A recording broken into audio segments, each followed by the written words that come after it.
Morning. The Committee on Oversight and Government Reform will come to order, and without objection, the Chair is authorized to declare a recess at any time.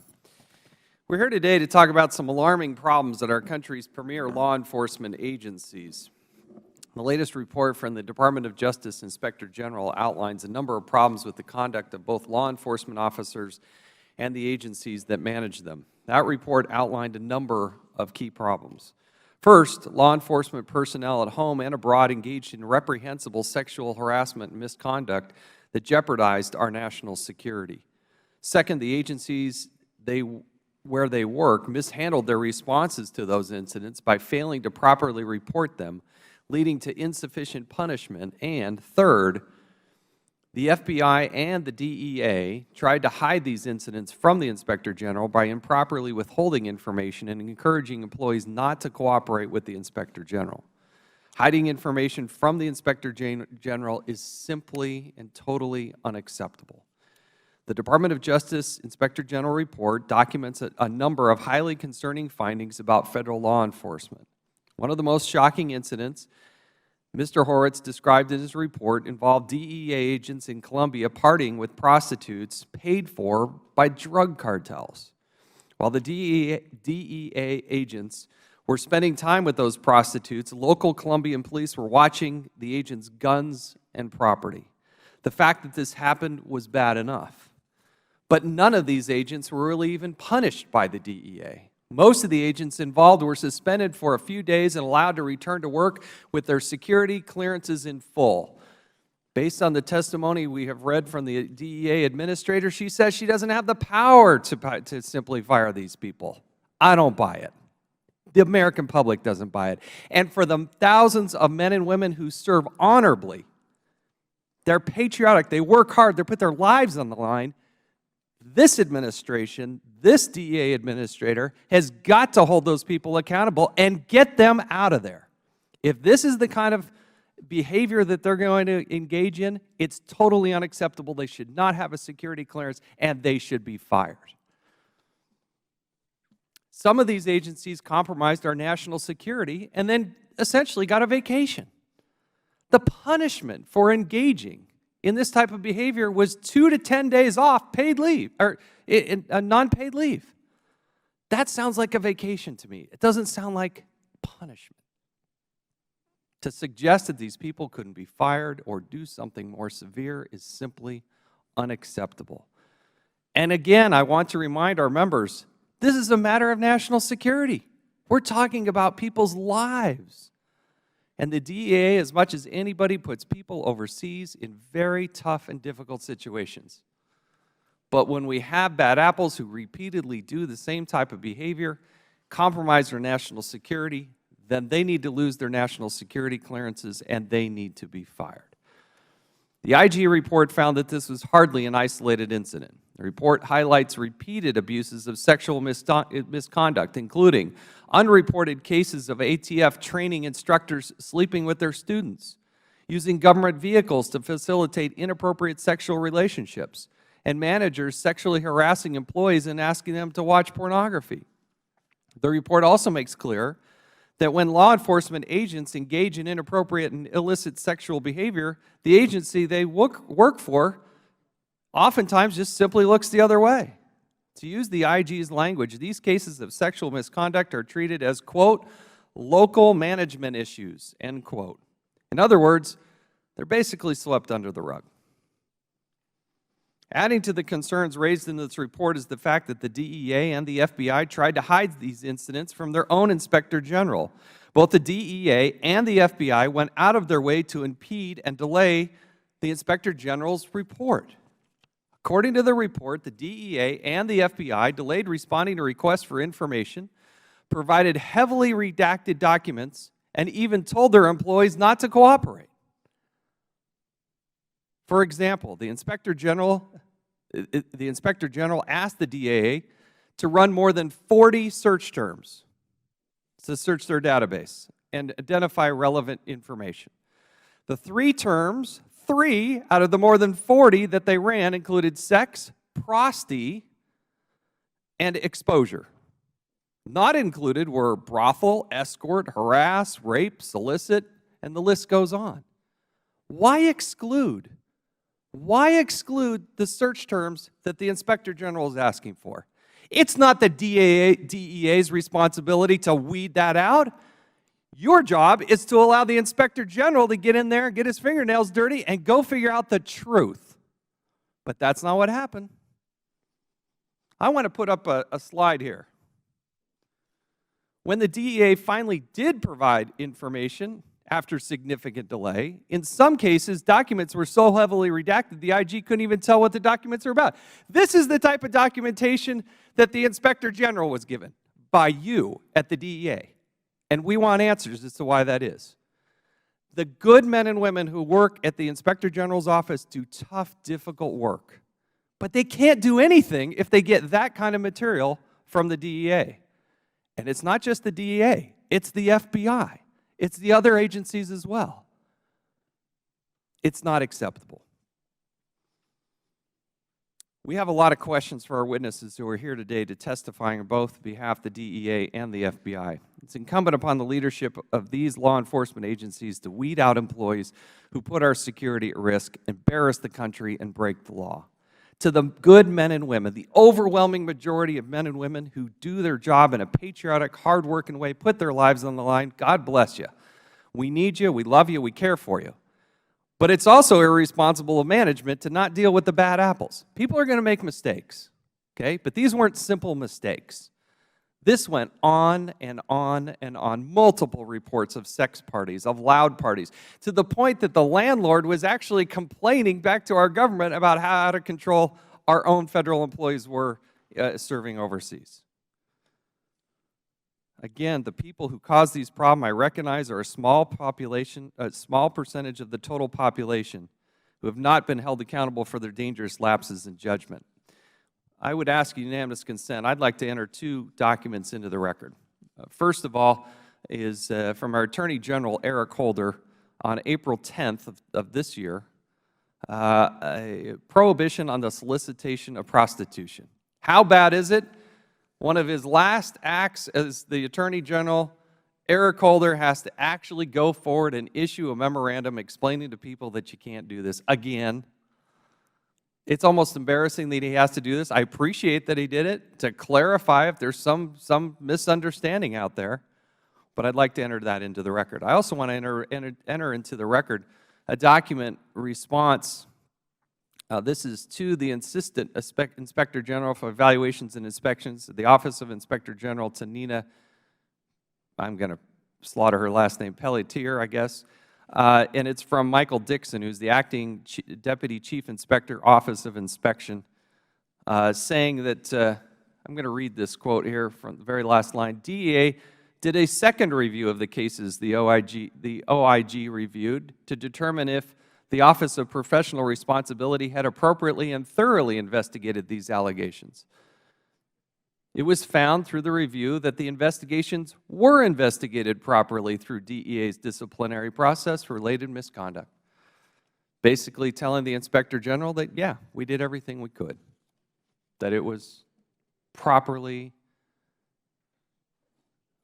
investigated properly through DEA's disciplinary process. That's a sad day for the DEA. With that, I will now yield to the gentleman from Maryland, the ranking member, Mr. Cummings, for 5 minutes. Thank you very much, Mr. Chairman. And set forth, Mr. Chairman, at the beginning of the Inspector General's report is a well-known doctrine for law enforcement officers. It simply says, and I quote, "Given the nature of their work, federal law enforcement employees are held to the highest standards of conduct and must be accountable for their actions both on and off duty." Although this tenet should be obvious, it bears repeating here today, and it bears repeating every day. The Inspector General's report details conduct that is simply deplorable for anyone, let alone law enforcement officials serving the United States of America. The report describes allegations that a Colombian police officer, and I quote, arranged sex parties end of quote, with prostitutes funded by the local drug cartels for these DEA agents at their government-leased headquarters or quarters, end of quote. Although the Inspector General's report describes activities between 2005 and 2008, last night our committee obtained new documents showing that some of these allegations were made far earlier, and some date back as early as 2001. In response to the committee's request, the DEA has now produced to the committee 88 internal reports issued by its Office of Professional Responsibility. One of these reports in particular, case number 2012-0085, goes into great detail about these allegations. However, the agency has warned that releasing the entire report could, and I quote, expose complainants, witnesses, and victims, end of quote. So we must summarize its findings today. This new internal report details years of allegations, beginning in 2001, that portray DEA agents as completely out of control. They appear to have fraternized with cartel members, accepted lavish gifts, and paid for prostitutes with no concern whatsoever for the negative repercussions of security vulnerabilities they created. This new internal report describes not one or two isolated incidents, but literally dozens of parties with prostitutes in which DEA agents use government funds and government offices. Mr. Chairman, my staff prepared a summary of this new internal report, and I ask unanimous consent that it be included in the hearing record. Without objection, so ordered. This new internal report details a truly breathtaking recklessness by DEA agents who are sworn to protect our country. Today, I want to know how these egregious misconduct incidents could have continued for so long, for the better part of a decade, without being addressed. The head of this agency, Michelle Leonard, is here with us today. Given her extended tenure at DEA during the same time frame of these abuses, we will have very direct questions for her. The administrator was nominated by President Bush in 2003 to serve as Deputy Administrator of DEA. She began serving as acting administrator in 2007, and President Bush nominated her to serve as administrator in 2008. She was nominated again by President Obama and confirmed by the Senate in 2010. The Inspector General reports, and I quote, says that the DEA supervisors treated alleged sexual misconduct and sexual harassment as a local management or performance-related issue, end of quote. It also finds that when the administrator learned about these allegations, her agency imposed extremely light penalties. For example, when she was informed about wild parties involving prostitutes, she, and I quote, counseled the regional director for failing to report the allegations, end of quote. That was it. Just counseling. No other disciplinary actions. One critical question for the administrator is what women who work in these law enforcement agencies must think. With only counseling sessions and suspensions of 2 weeks or less for misconduct like this, what incentive do women employees have to report sexual harassment by their supervisors? So on Friday, the Attorney General sent a letter to the committee outlining steps to address the issues. And we were very pleased to receive that letter.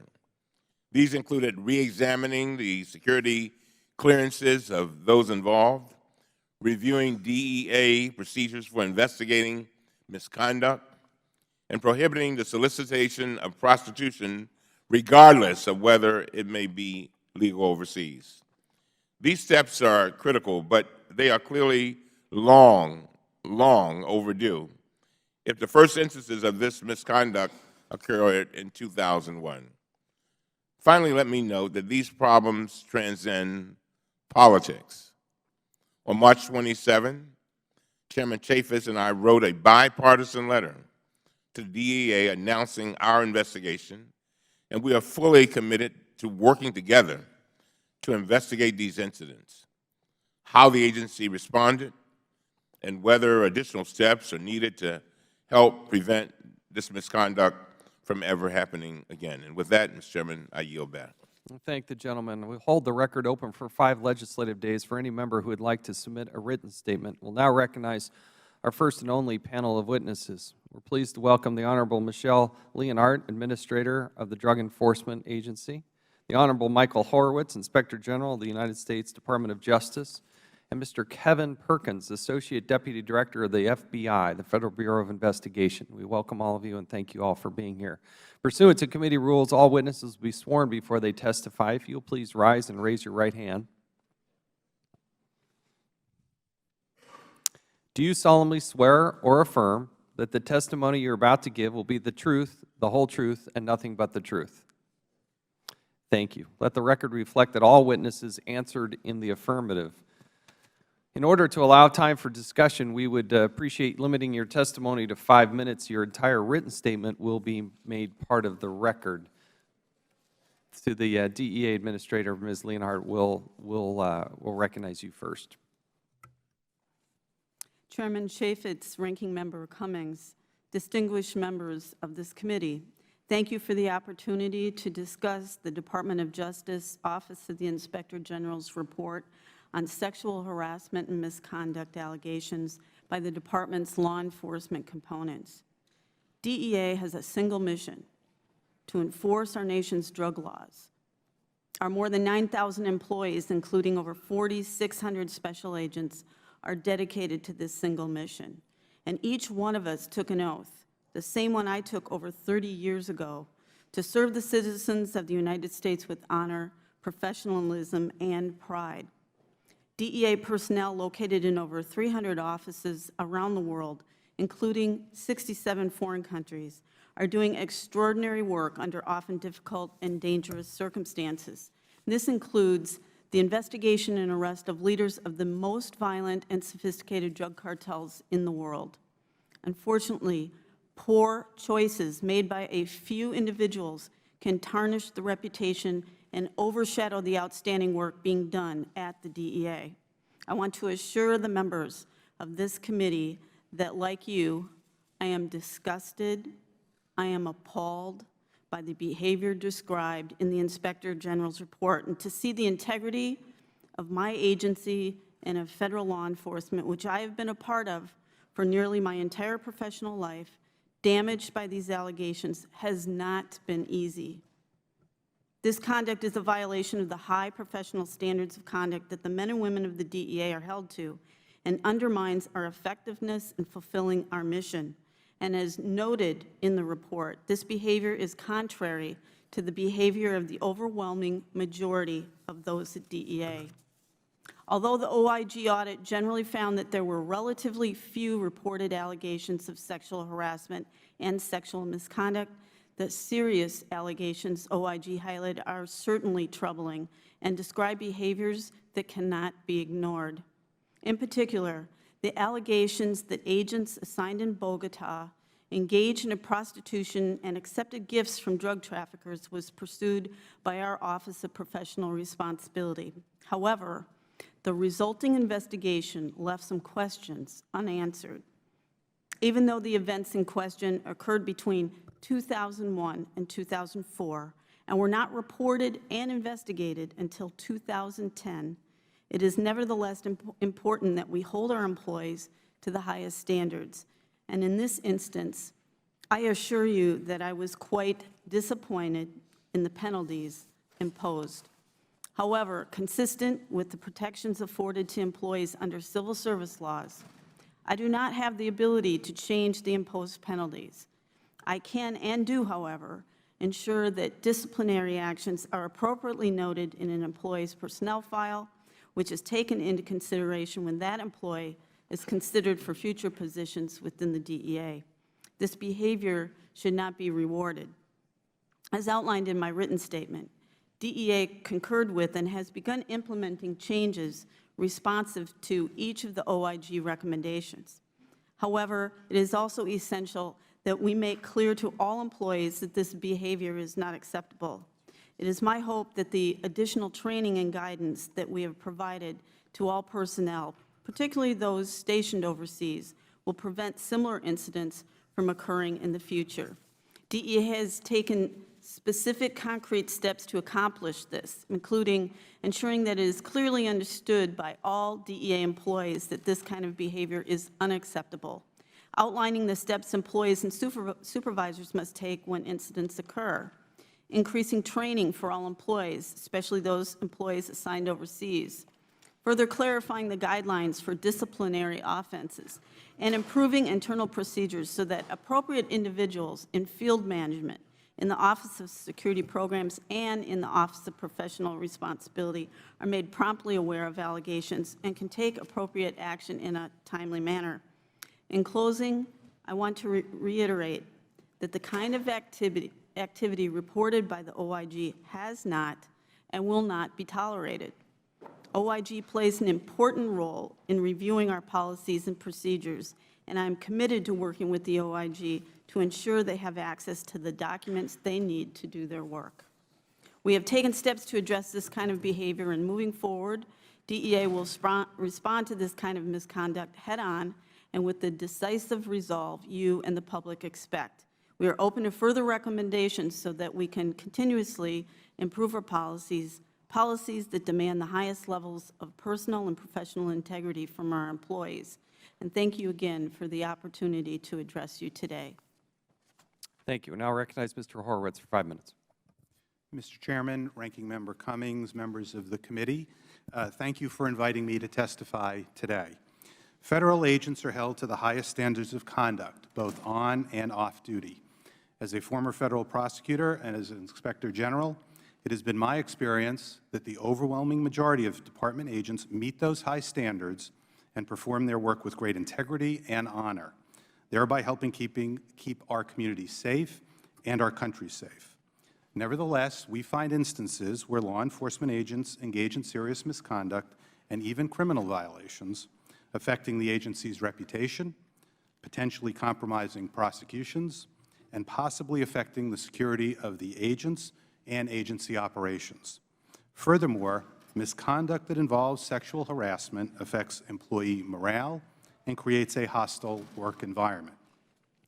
Following the incidents during the President's trip to Colombia in 2012, the OIG conducted 2 reviews, one relating to Department policies and training involving off-duty conduct by employees working in foreign countries, and one relating to the handling of allegations of sexual harassment and misconduct by the Department's law enforcement components. Our off-duty conduct report found a lack of department-wide policies or training requirements pertaining to off-duty conduct, whether in the United States or in other countries. This was particularly concerning given that we made recommendations back in 1996 in an OIG report involving allegations at the time about Department law enforcement agent off-duty conduct. Despite those earlier recommendations, we found little had changed in the intervening 2 decades. We did find, however, that the FBI made changes, including providing comprehensive training for its employees to help them make day-to-day decisions, to make appropriate day-to-day decisions about off-duty conduct while working abroad. However, we found that the other 3 Department law enforcement components convey little or no information about off-duty conduct before sending their employees abroad. Having only one of 4 law enforcement components effectively preparing its employees for overseas assignments demonstrates the need for department-wide training and policies. In March 2015, we issued our report on the nature, frequency, reporting, investigation, and adjudication of allegations of sexual harassment or misconduct in the Department's 4 law enforcement components. The report identified significant systemic issues that require prompt corrective action by the Department. These issues include a lack of coordination between internal affairs offices and security personnel, failure to report misconduct allegations to component headquarters, failure to investigate allegations fully, weaknesses in the adjudication process, and weaknesses in detecting and preserving sexually explicit text messages and images. Together, our reviews demonstrate the need to improve disciplinary and security processes, as well as to clearly communicate to DOJ and components employees the expectations for employee conduct. Strong and unequivocal action from Department and component leadership at all levels is critical to ensure that Department employees meet the highest standards of conduct and are held fully accountable for any misconduct. As we also described in our March 2015 report, the failure by the DEA and FBI to promptly provide information we requested significantly impeded our review. Both agencies raised baseless legal objections and only relented when I elevated the issue to agency leadership. However, even then, the information we received was still incomplete. We therefore cannot be confident that the FBI and DEA provided us with all information relevant to this review. In addition, after we completed our draft report, we learned that the DEA failed to conduct the entire search of its database we had requested. In order to conduct effective oversight, the OIG must have timely and complete access to documents and materials. This review starkly demonstrates the dangers in allowing the Department and its components to decide on their own what documents they will share with the OIG. The delays we experienced impeded our work, delayed our ability to discover the significant issues we ultimately identified, wasted Department and OIG resources, and affected our confidence in the completeness of our review. Unfortunately, this was not an isolated incident. Rather, we faced repeated instances in which our timely access to records has been impeded. Congress recognized the significance of this impairment and included a provision in the recent Appropriations Act, Section 218, prohibiting the Department from impeding our timely access to records. Nevertheless, the FBI continues to proceed exactly as it did before Section 218 was adopted, spending appropriated funds to review records to determine if they should be withheld from the OIG. We're approaching the one-year anniversary of the Deputy Attorney General's request to the Office of Legal Counsel for an opinion on these matters. Yet that opinion remains outstanding, and we have been given no timeline for its issuance. Although the OIG has been told that the opinion is a priority, the length of time that has passed suggests otherwise. Instead, the status quo continues. The American public deserves and expects an OIG that is able to conduct rigorous oversight of the Department's activities. Unfortunately, our ability to conduct that oversight is being undercut every day that goes by without a resolution of this dispute.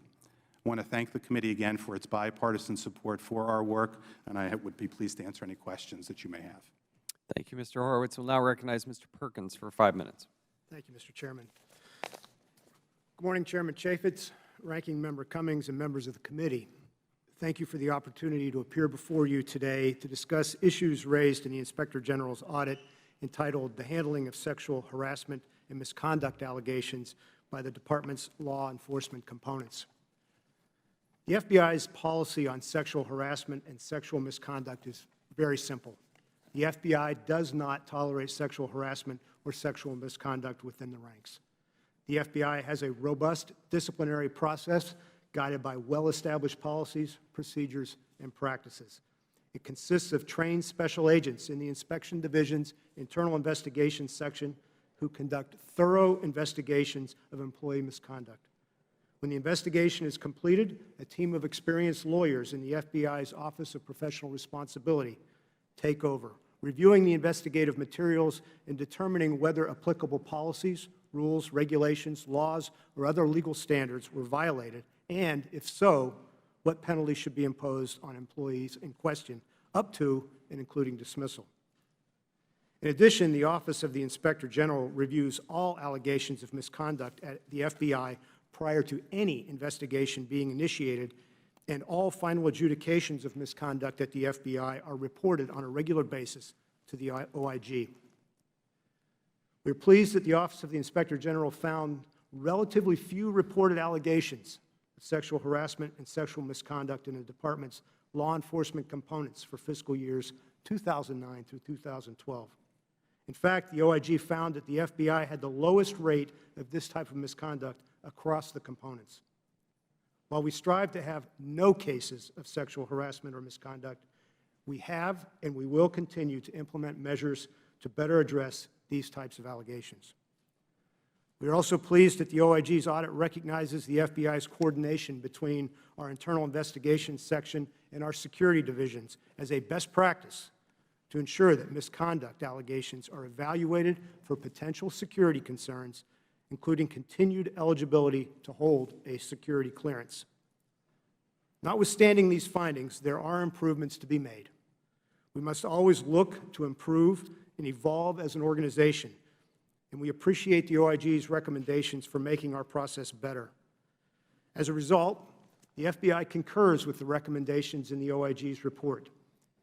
The FBI takes very seriously our obligation to enable Congress and the OIG to conduct effective oversight of all of our activities. We work closely with the OIG staff to ensure that we are responsive to their requests and that issues are identified and promptly resolved.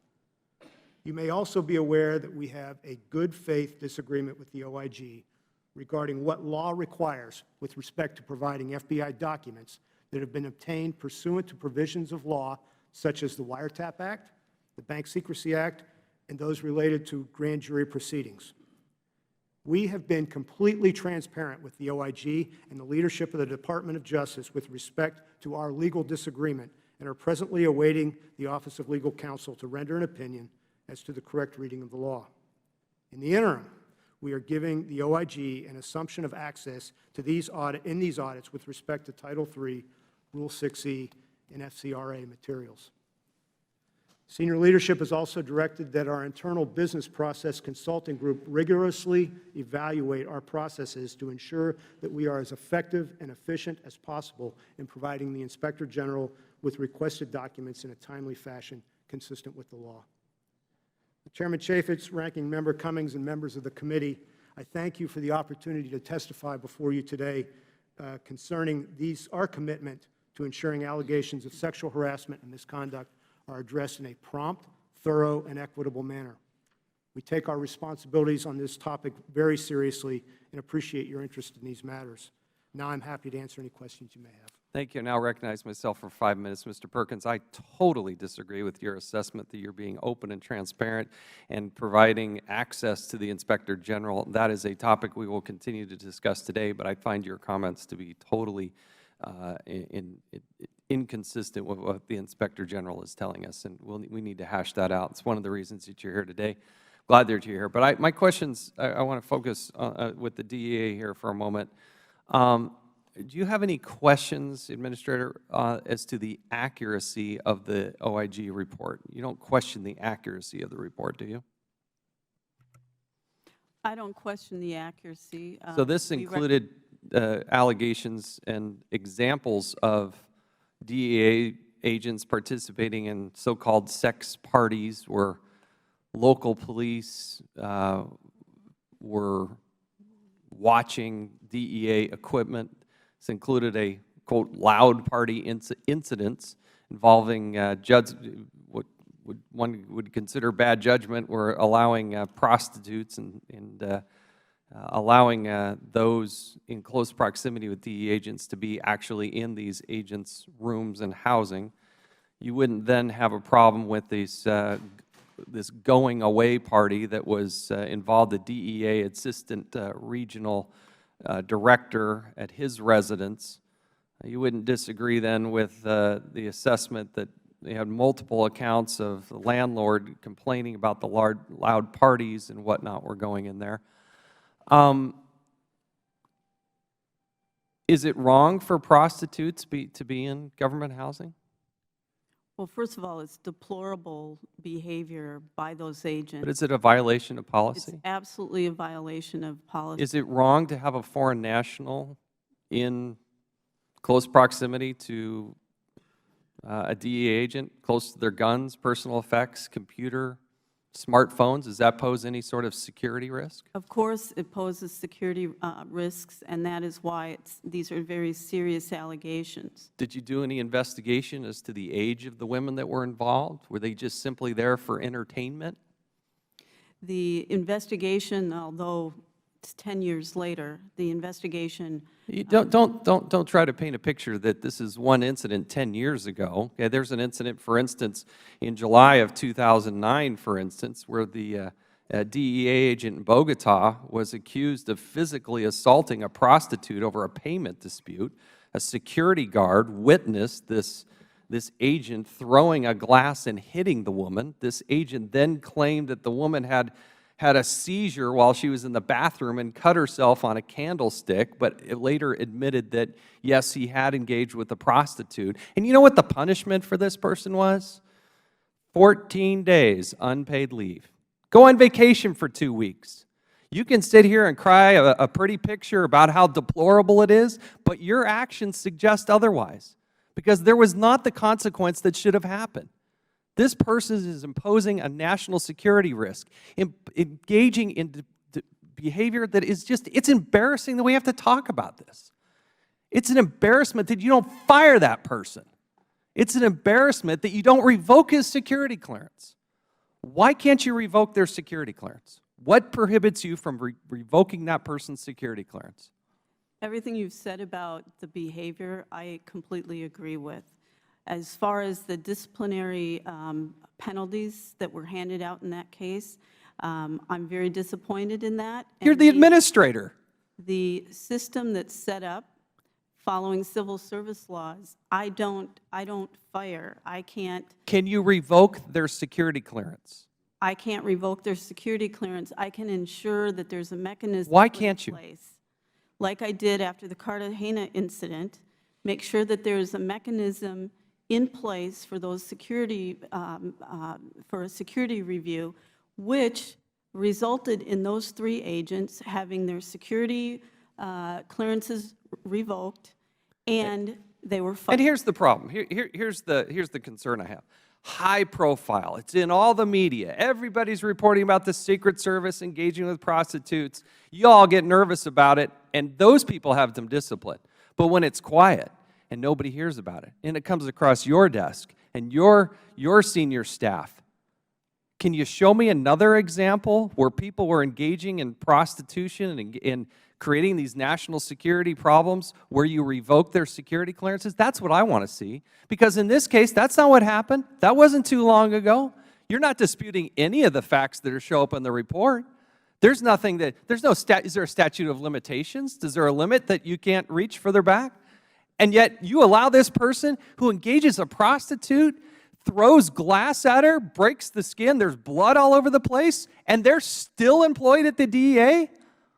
And you allow that. You're allowing that. Did you try to fire them? Did you try to revoke their security clearance? Do we need to change that law? What do we need to do? Well, you could look at an exemption like the FBI has, because the current disciplinary process, myself and other directors of federal law enforcement agencies are not allowed to invoke ourselves in the disciplinary process. If we were exempted, or if there was other legislation passed that would allow that, that would allow our directors of federal law enforcement to take that action. The same thing that with a result like Cartagena, where they have done these deplorable activities, that it is investigated, and that a decision is made by the agency without appeal rights to the MSPB. Okay, so my concern is high profile, you take action. When it's not so high profile and there's a woman involved, you don't take action. And that's a concern, but I hear what you're saying. The last question, because I've exceeded my time. If you are both, the FBI and the DEA, sincere about rooting out this problem and finding solutions, then you need to allow the Inspector General to look at the information. Why do you continue to prohibit him from seeing that information? Why do you hold it back? Why not do all 45 search terms? Why did you only do 3? So I really got to question your sincerity about getting out and rooting out this problem if you don't even know the extent of the problem. You don't even know the extent of the cases, because you won't even allow the Inspector General and his staff to actually look at the cases that are there. You're limiting the inspector from doing their job, which is to help you, help us, help them, help the rest of the agency. I need you to both explain that answer to me, and then I'll yield to the ranking member. Go ahead. Moving forward, because there's a number of things that I put in place after Cartagena, and you should know that the other incidents I learned about after Cartagena, but they had already been through the system. What we put in place in Cartagena moving forward is the model for how we will handle. Is the model to impede the ability of the Inspector General to look at the information? I'm talking about the disciplinary. I'm talking about the IG. Why can't the IG look at this? And know that those cases, when they were first reported, are reported immediately over to the OIG. They handed those cases back to us to handle as management, as a management review. We felt that the behavior was so outrageous they needed to be investigated. What we've put in place. But you went back and investigated him again and still came to the same conclusion that we would have came to the same conclusion. My time is far exceeded, but you gave him 2 to 10 days paid leave. You put him on vacation. You didn't take the disciplinary action. I've got to yield to the gentleman from Maryland. Okay, we're going to go actually to Ms. Plaskett first. Now recognized for 5 minutes plus very generous overtime if you need it. Thank you, Mr. Chairman, Mr. Ranking Member. Good morning to you all. You know, of course, we all find the reports of sexual harassment and misconduct, particularly, I think, the actions of the DEA spanning back to 2001, extremely troubling. And the American people seem understandably outraged over this behavior, and particularly women. The IG report states, and I quote, sexual misconduct and sexual harassment in the workplace also affect employee morale and hamper employees' ability to have and maintain effective working relationships. Mr. Horowitz, can you explain how sexual harassment and sexual misconduct can impact employee morale? Well, it has a significant debilitating effect on morale, particularly when the individuals in the workplace try to report the information and see no results. And that's one of the things we highlight here that's particularly concerning when, for example, in 3 of the incidents we identified, in one of them, we learned about it, or it was reported. And which agency is that? These are on the 3 matters involving DEA that we've been discussing. One is reported in June 2010 through an anonymous letter. That's how that information gets forwarded. The 2001 to 2004 events that are referred to in the report as the sex parties, those don't get reported until 2009, 2010, when the corrupt law enforcement officers are charged. And what's the rationale that you were given as to why they weren't reported? Because they were dealt with locally, reviewed locally, and didn't need to be reported to And were they dealt with? They were not, and that was the concern we identified. And on the 3rd incident that we report there, that's sent to the OIG and DEA by the State Department, not through the DEA.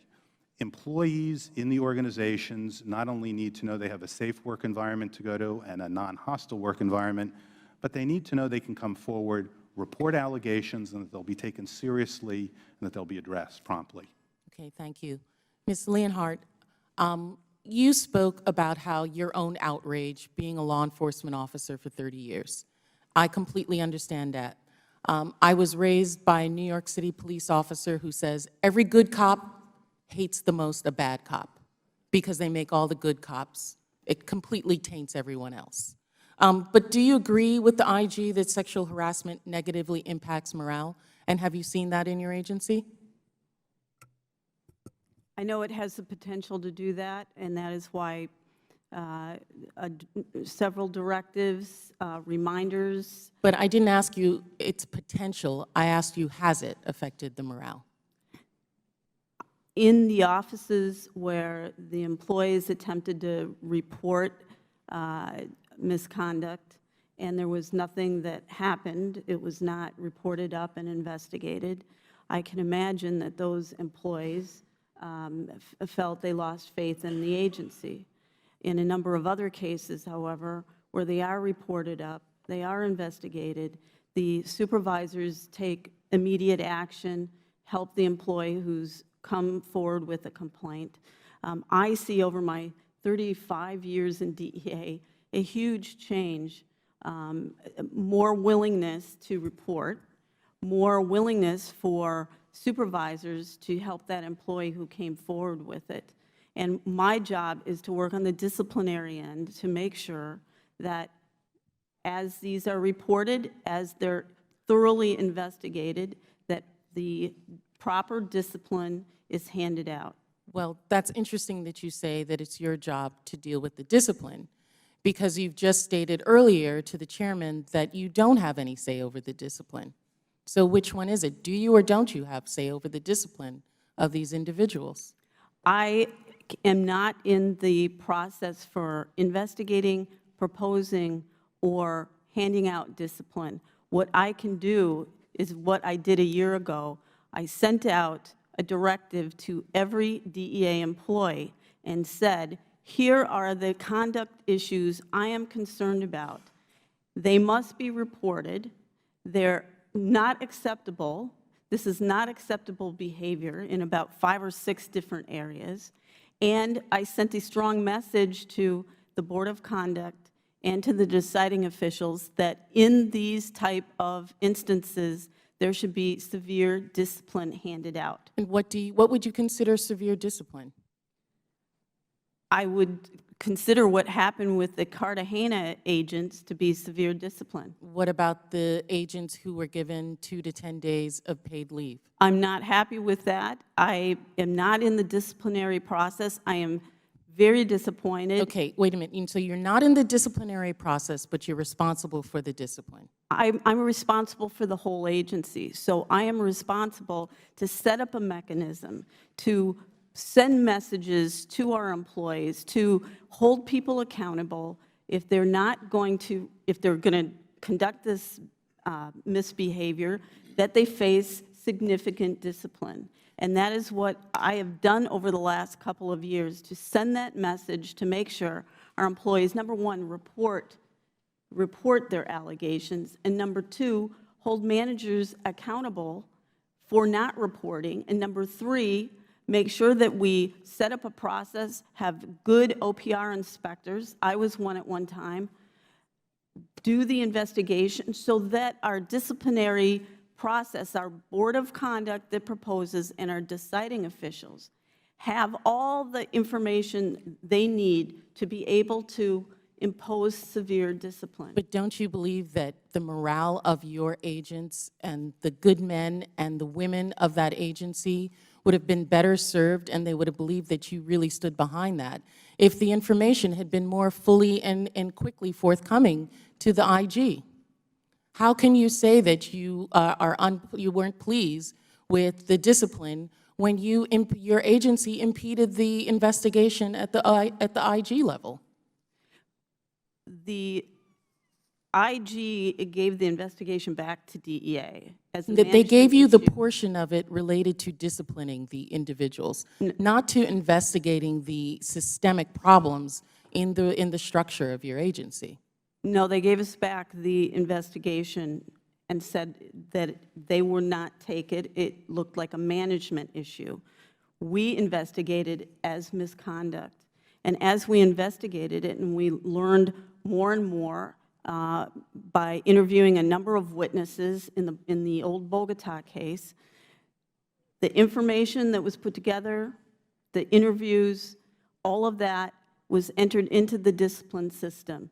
And I am very disappointed that our discipline system did not do what it needed to do, and we have to fix it, and I've put mechanisms in place moving forward to make sure that that does not happen again, because I don't believe that that discipline that was doled out in those cases that Chairman Chaffetz mentioned is even close to what it should be. Okay.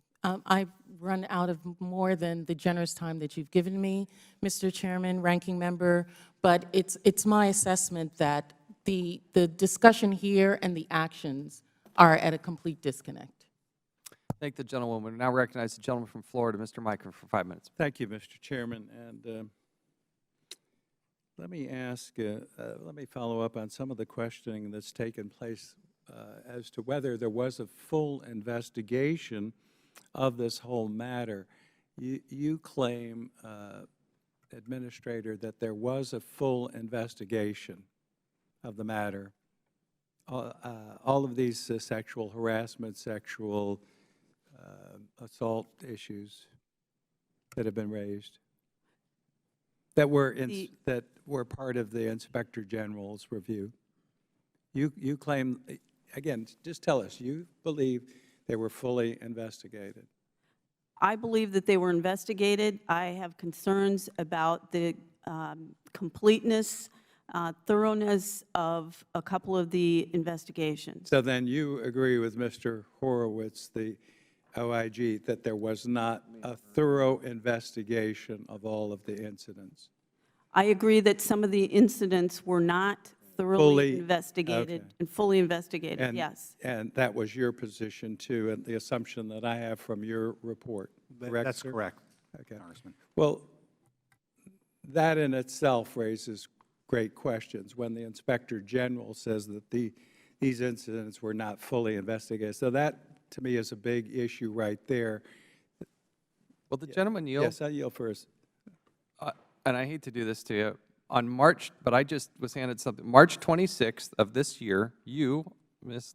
Leonard, as the administrator, sent this email out within your agency, and you said these allegations were fully investigated by the DEA Office of Professional Responsibility.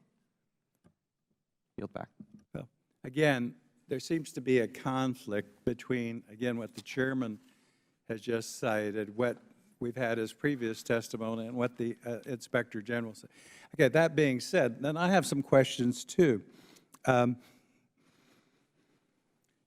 You say you don't have the authority, but you took the authority post-Cartagena. It looks like before Cartagena, and you've been there since 2010? Is that right? That's correct. Like, you didn't just arrive on the block. And you see the conduct that took place in 2006, 2008, the sex parties, the assaults, all of these things that were going on. Cartagena was what, 2 years ago? 2012. 3 years ago. Well, what happened is you set up a culture within the agency that you could get away with this, and you were there. You must have known some of this was going on. Cartagena brought it to the press and our attention, the size and scope of what was going on. The thing that concerns me is before that, some of the people who were involved, it looks like if you attended a sex party, one report here, one agent was cleared of any wrongdoing. 7 of 10 agents ultimately attended to the parties and engaging with prostitutes. So it looked like the penalty, they got suspensions of a few days, and I think the most was like six days up to that time. So that was sort of the standard operating procedure while you were there until Cartagena. That's the kind of penalty they were getting, right? If I can explain, Congressman, the first I heard of any of these sex parties or the behavior that's described in the reports was actually Cartagena. When Cartagena happened, I became concerned, is this systemic? Has this happened before? And we went back and we took a look at where this activity had occurred, if anybody had been disciplined for it, and we found one Bogota case. Well, again, we have instances and we have penalties. Most of them only got minor penalties. and it was known that some of this had been, had posed great security risks. I guess drug folks were paying for some of this activity, and they got anywhere from 4 to 6 days. Only a suspension of 15 days or more is considered serious for adverse employment action. So those people went right on working at that time. So what I'm saying is a culture existed while you were there up to Cartagena, and there were low penalties. After Cartagena, you took some action. Some people were actually fired. Is that correct? Yes, that's the first Okay, case yeah. that came. And the difference, folks, members of the committee, this is the same thing, whether it's Secret Service, VA, IRS, HUD, any agency. She doesn't have the right to summarily fire people. She has to go through a process, Merit System Protection, the protections of Title V, a federal act created by Congress. Unless you change that law and give these people the ability to fire people summarily when they are found in a proper process, at a speedy process, to violate, whether it's sexual assault, sexual harassment, you'll have this continue, all these problems continue across the scope of all of our civil service system. The only one exempt from that, I understand, is FBI. Didn't get enough time to ask you questions about how many people you fired, but we'll get that in the record at some point, I hope. Yield back. I thank the gentleman. Now recognize the ranking member, Mr. Lynch, the gentleman from Massachusetts, who's the ranking member of the Subcommittee on National Security. Now recognized for 5 minutes. Thank you, Mr. Chairman. I want to thank the ranking member, Mr. Cummings, for allowing me to go in his place. Ms. Lenhart, how do you hold people accountable if you are not able to discipline them? The system in place, it's a 3-tiered system. There's the inspectors who investigate. You're not answering my question. How basically, very briefly, because I only have a couple of minutes, how do you hold people accountable when you cannot discipline them when they do like, okay, so we got 15 to 20 sex parties, 15 to 20. We've got all these allegations. A lot of these agents admitted to prostitution, to soliciting prostitutes, having sex with prostitutes. We don't know their ages because there's been nothing disclosed here. We have them taking weapons. We've got foreign individuals, parts of terrorist groups complicit in this. We've got national security at risk. And you don't have the ability to discipline these people. You know, when I came to this hearing, I thought my problem was that we weren't disciplining these people. I think the problem here, now after hearing you testify, even though you've said you were not happy, even though you said you were very disappointed, this is a prostitution ring. 15 to 20, they're using taxpayer money to solicit and pay for prostitutes. And you're very disappointed, you're not happy? I think we're at different levels here. And I find completely vapid the statement that we are not going to let this happen again. We're not doing anything. We're not doing anything. We haven't, we're actually, I think the problem now is we're protecting these people. That's what's happening in your agency. You're protecting the people who solicited prostitutes, who had 15 to 20 sex parties, went through this whole operation, used taxpayer money to do it, and I believe compromised the national security. And you're not happy. You know, that's not what I would expect from your department. I really wouldn't. I worked with DEA in Afghanistan, and those folks did a great job. And I think this is a disgrace that their reputation. I see, and they were in some dangerous places in Afghanistan, down in Helmand Province, trying to deal with the opium exportation there, doing heroic work. Those are the DEA agents that I know that worked hard and upheld the dignity of this country and worked with the local families down there, the farmers, just to try to protect them. I'm proud of those DEA agents They're doing wonderful work on behalf of our country. And this is a blemish. This is just disgraceful that they should be associated with this activity. So I actually feel your system is protecting these people. So there's these 15 or 20 sex parties, and then and by the way, it says here, sexual harassment and misconduct. It should be sexual misconduct up front. That's what we're talking about here. This is a very serious issue, and you've done nothing. You've done nothing. How about disclosure? If you can't prosecute them, if you can't bring justice to this situation, why are we stopping the Inspector General from looking at this? Why do the American people why do they not have the names of these individuals? Well, we did provide the Inspector General with the information so that he could do his review. As far as protecting them, I take great offense to that. You because do. I feel You do. You take offense that someone who runs 15 to 20 prostitution parties, abusing women, gets a 3-day, 2-day, 1-day. You're offended by that? You're offended by that? I'm offended by their conduct. I'm offended I don't see it, by though. the behavior. I am trying to fix a system. I can't fire. I'm trying to fix a system. How about just naming them? Name and shame. How about that? There was some discipline. It's laughable. It's laughable, but you did suspend some people here with pay for 1, 2, 3, 10 days. One guy got 10 days. Conduct unbecoming and poor judgment.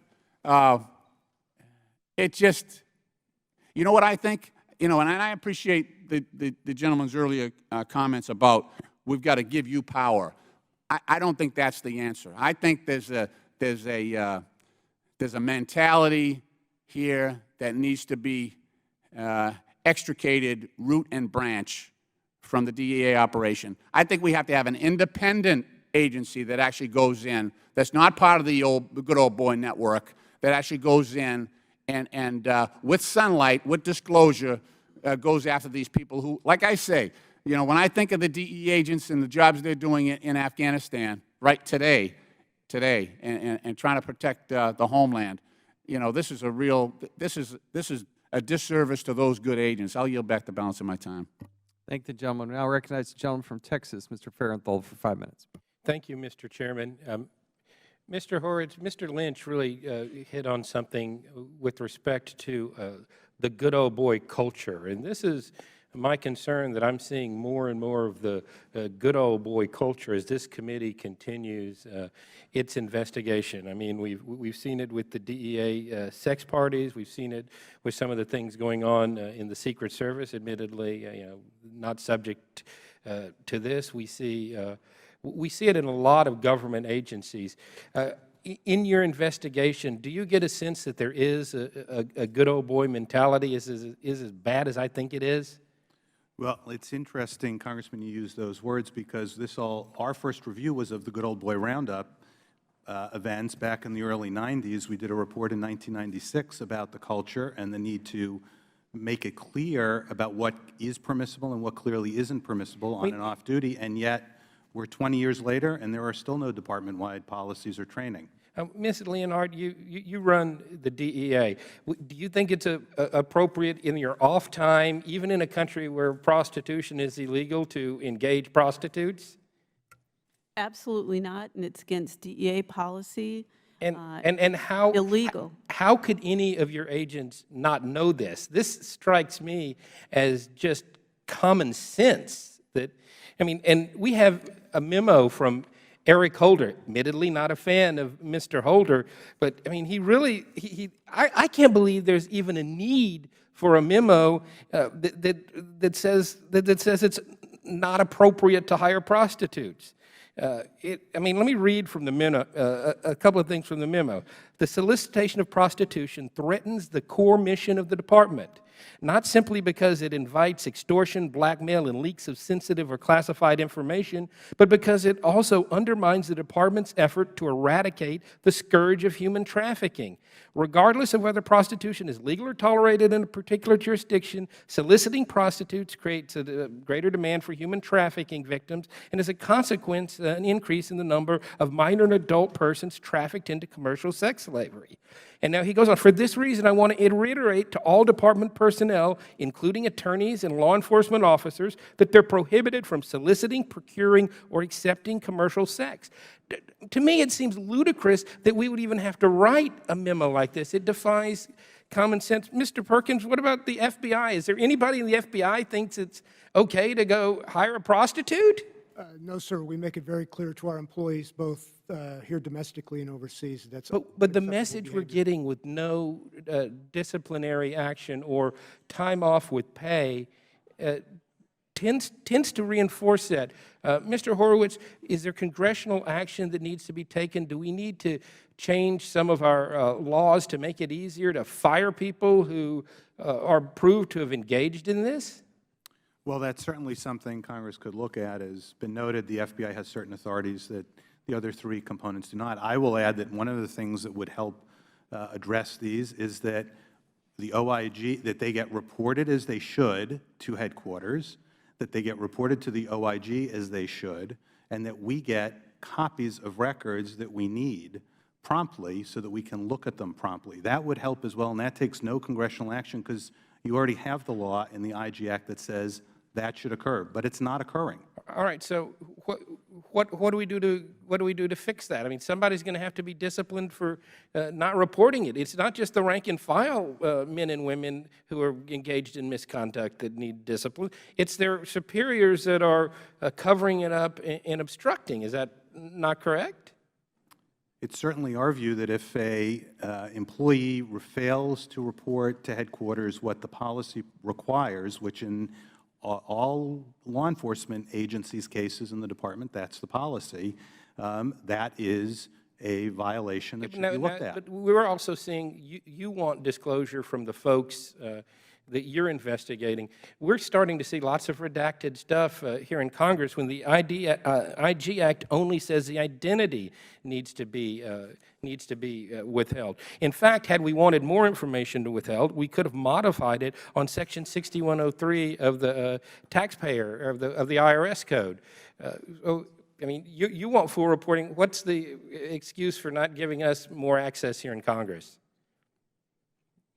Anybody want to feel that?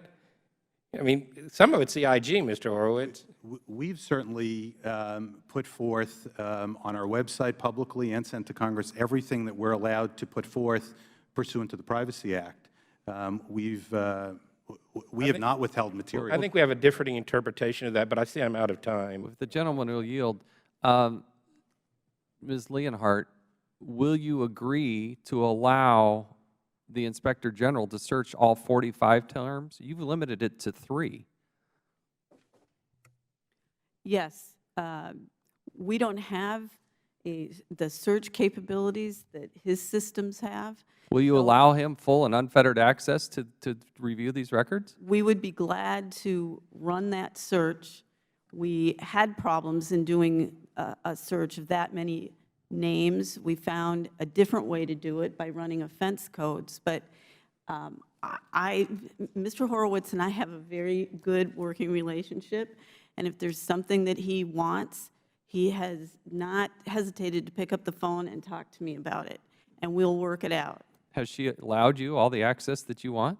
I think the problem has been that, frankly, I've had to call too much.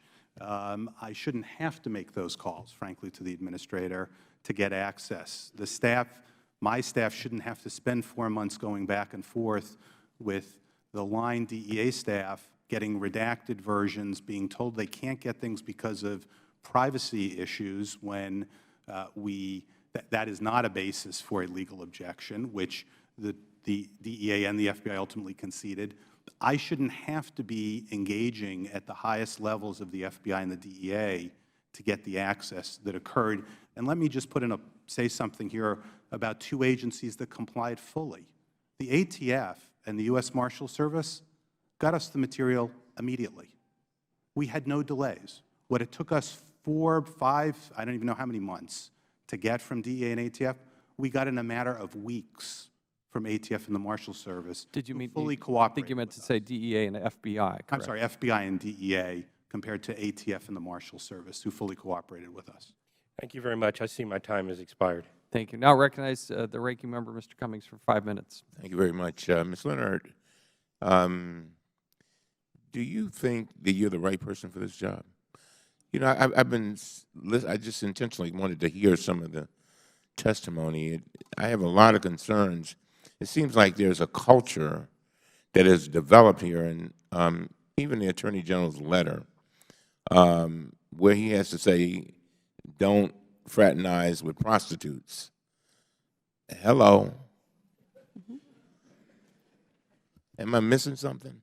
I mean, I think that we are at an all-time low here. Don't you? As a DEA agent and a female DEA agent for the past 35 years, I'm appalled over this as well.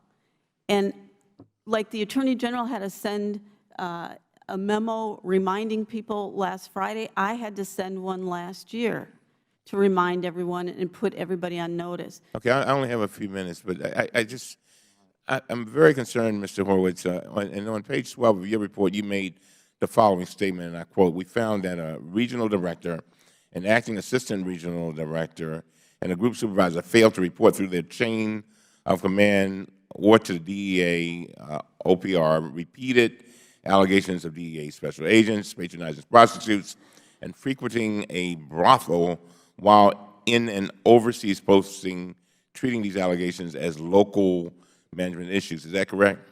That's correct. So despite these facts, none of these employees, the special agent, the group supervisor, the regional director, and the acting assistant regional director ever reported these allegations to the Office of Professional Responsibility or to you at the IG's office. Is that right? That's correct.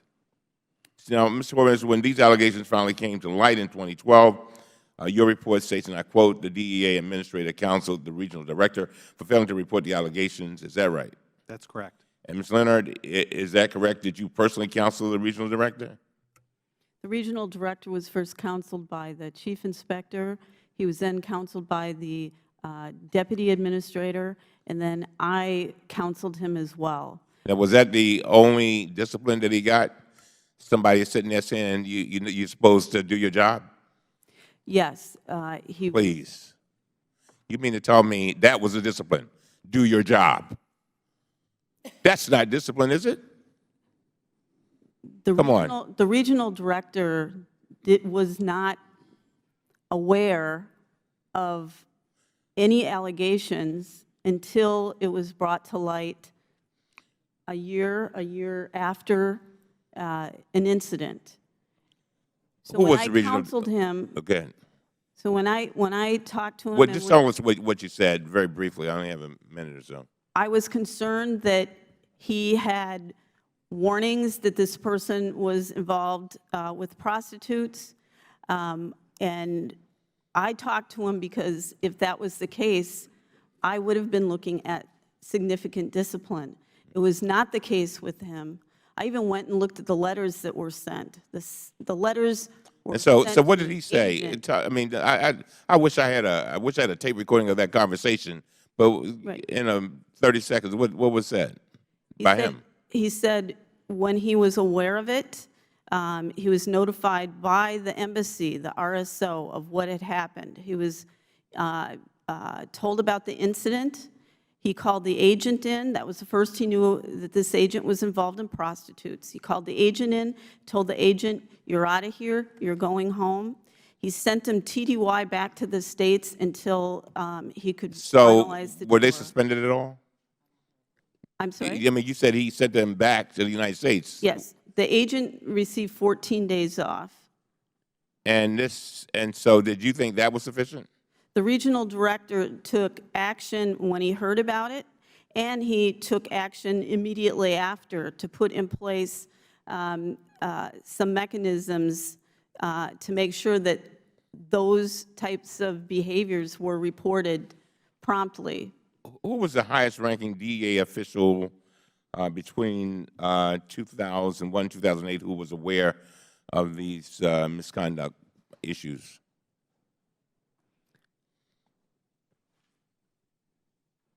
Are you talking about the Bogota incidents? No, I'm talking about well, let me change that, to 2005 to 2009. That they were aware of it? Probably, Yeah, the highest-ranking person. probably a group supervisor. Did you have power to discipline on the level of the regional? I could Director? discipline the regional director. He's an SES. So you could have fired him, is that right? I couldn't fire him. You have to show misconduct for him to be fired. But with what the law allows me to do with an SES, he was counseled. So you do feel that he did something wrong? He failed to report it when he learned about it. And so you failed to discipline him, other than counseling him? The discipline available to me, appropriate discipline, was to reprimand him. Well, who You came up with counsel the suspension then? I'm confused. In SES, the discipline, there has to be misconduct. Right. And the discipline has to be 15 days or more. Reporting it to an embassy and working it out locally with the embassy rather than reporting it to OPR would not raise to that level. It's the only time that's happened with him, would not raise to the level to be misconduct. Just one more question. So I counseled him. If he had reported it, he was supposed to report it to the Office of Professional Responsibility, is that correct? That's correct. And if he had reported it, there was a possibility that the agent would lose their security clearances. Is that right? Is that right, Mr. Horowitz? Do you know that? They certainly could lose their security clearance if the process was followed through as it's supposed to be followed through. And if they lost the security clearance, does that mean they then lose their job? Yes, like the 3 Cartagena agents. If you lose your security clearance, then you cannot be a special agent. So in looking at it in hindsight, the regional director, do you feel that he received appropriate discipline? I believe he made a mistake by not reporting it in. He took action, but it wasn't the right action. And that has not happened with him in the past, and he's done a number of things in Colombia since that incident to ensure that this does not happen again. Do you think there's a culture problem here? I believe there may have been a culture problem. May have been? May have been? May have been a culture problem. When did it stop? Years back. When did it stop? When did it stop? When you said may have been, so you're assuming that, I assume you have a date that you think it stopped, and I'd love to know what it is and why you say that.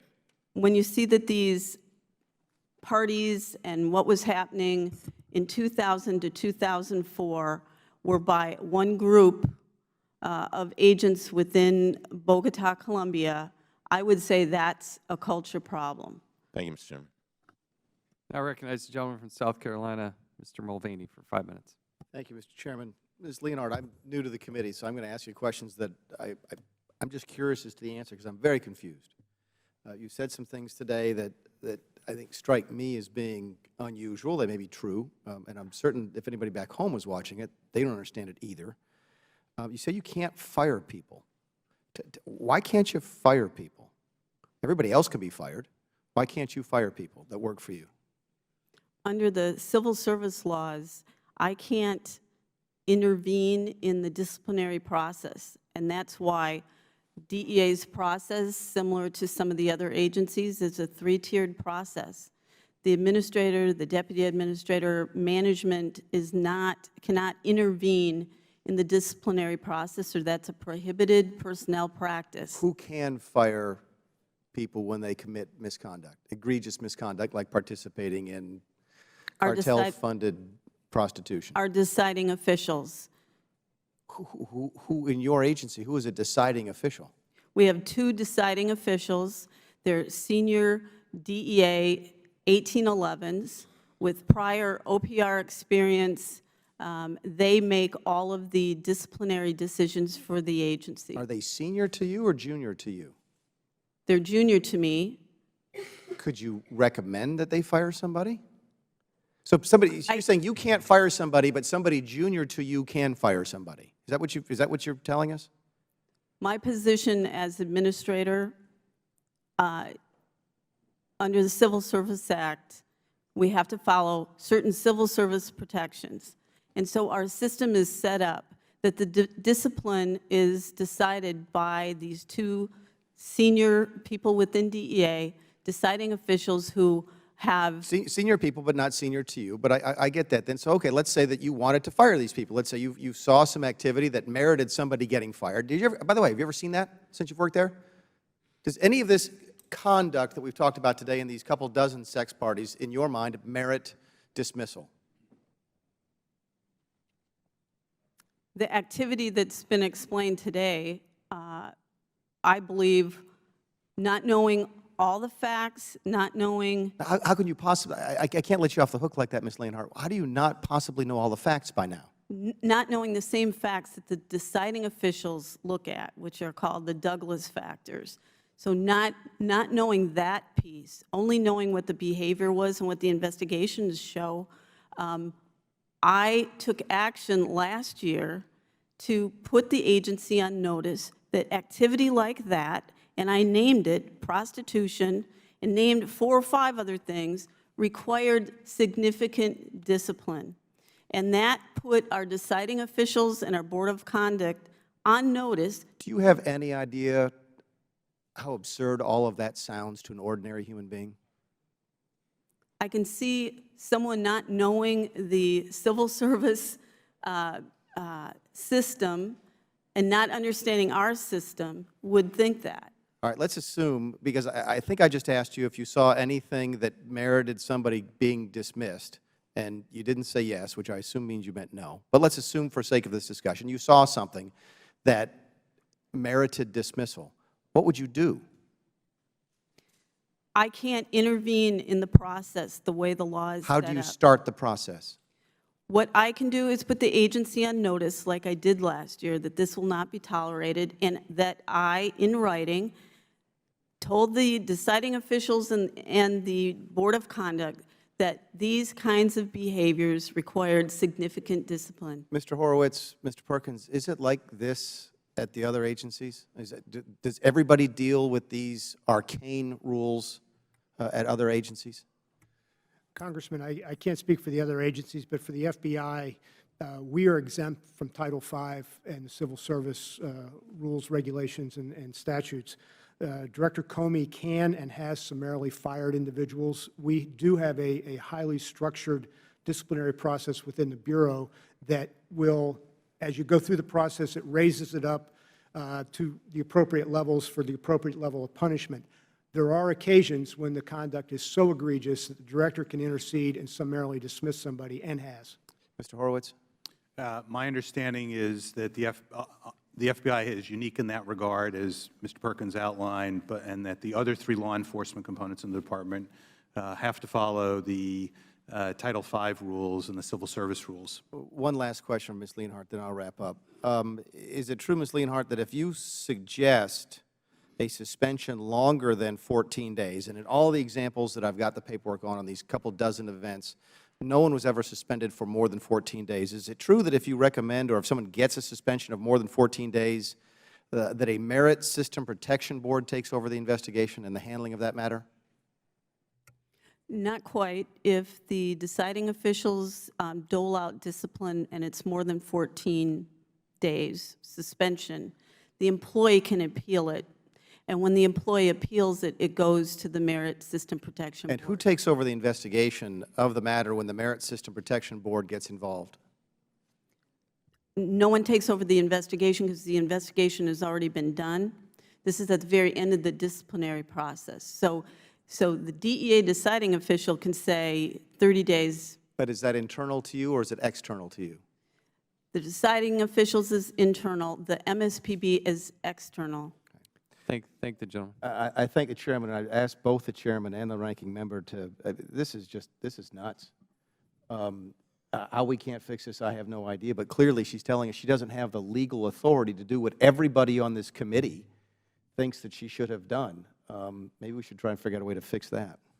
Now I recognize the gentleman from California, Mr. DeSaliene, for 5 minutes. Thank you, Mr. Chairman. I will say, as a new member of this body, I keep thinking I've gone through the looking glass and I won't do it again. And then you come to a hearing like this, and this just seems, on the surface, it's hard to believe. And it does bring a number of questions, including sort of the collateral consequences to drug dealers on the street and the larger problems we have to face in this country when people see this kind of different type of administration of justice. So, Mr. Horowitz, first question is, what was different, do you think, between ATF and the U.S. Marshal that your underlings, your mid-management people were able to access the information you asked for so quickly as opposed to the DEA or the FBI? They've been fully cooperative throughout our reviews, have not raised legal objections, and have read the IG Act and complied with what we've asked for. Is it a cultural thing? Is it an enforcement thing? Do you need more enforceability? Well, certainly we don't have any enforceability at this point other than my testifying publicly and raising it to the Doesn't seem to be sufficient in this instance. folks. It ultimately turns out to be in some instances, but it is a problem, and it's a repeated problem. Ms. Leonard, so the individuals involved in these sex parties, the Rolex, the accepting sophisticated weapons, are they still employed? The majority are still on the job, yes. And it's hard to believe, it seems completely counterintuitive that they could go back to work with as little as 10 days suspensions and be model agents. Have you had to spend extra time overseeing their job performance? Their supervisors, their special agents in charge, or their high-level bosses are aware of the conduct, and with the exception of one, we have not seen any misconduct since. Do they have heightened supervision because of their past conduct? The reason that the supervisors are made aware of what the conduct is so that they can put them in positions where they can have good supervision. So go back to the questions I asked Mr. Horowitz. Why is it that it took so long to get this information? Why did it take so long for the IG to get the information from your underlings? Of being aware that didn't you feel at some point that you were spending too much time on this? Didn't you admonish people underneath your command that they should be more forthcoming to the IG? Well, I knew early on that there was disagreement or misunderstanding in a couple of areas. What the scope of the audit was, that delayed it. What type of records they were looking for, that delayed it. I wish I would have known about all of those delays and I could have done something more about it. But at the end of the day, the reports did get to Mr. Horowitz.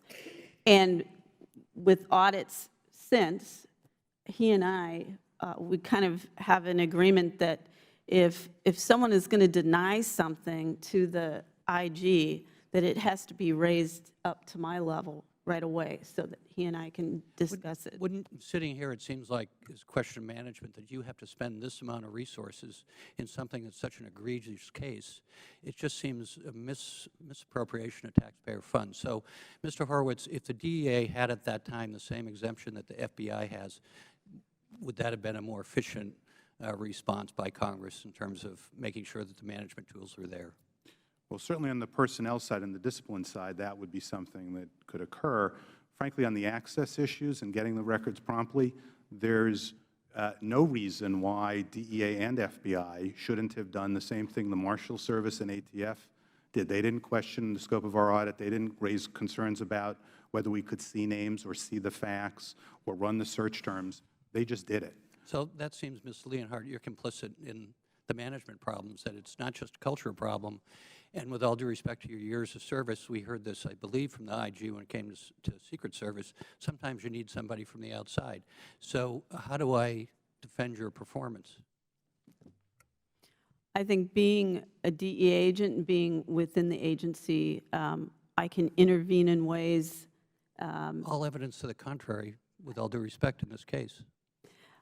On this audit, I think that there was misunderstandings, misunderstandings of what the scope was, as well as misunderstandings on this Bogota case, or on this Bogota case. Ms. Leonard, it was not a closed case. Excuse me, my time's expired. But for me to go back and talk to somebody in a poor section of my district or any of these members who have people who are selling drugs who say, well, how can you admonish us and want to make laws tougher for us when you let the DEA manage their own department this way is quite, it's counterintuitive, with all due respect. I yield back what time I have.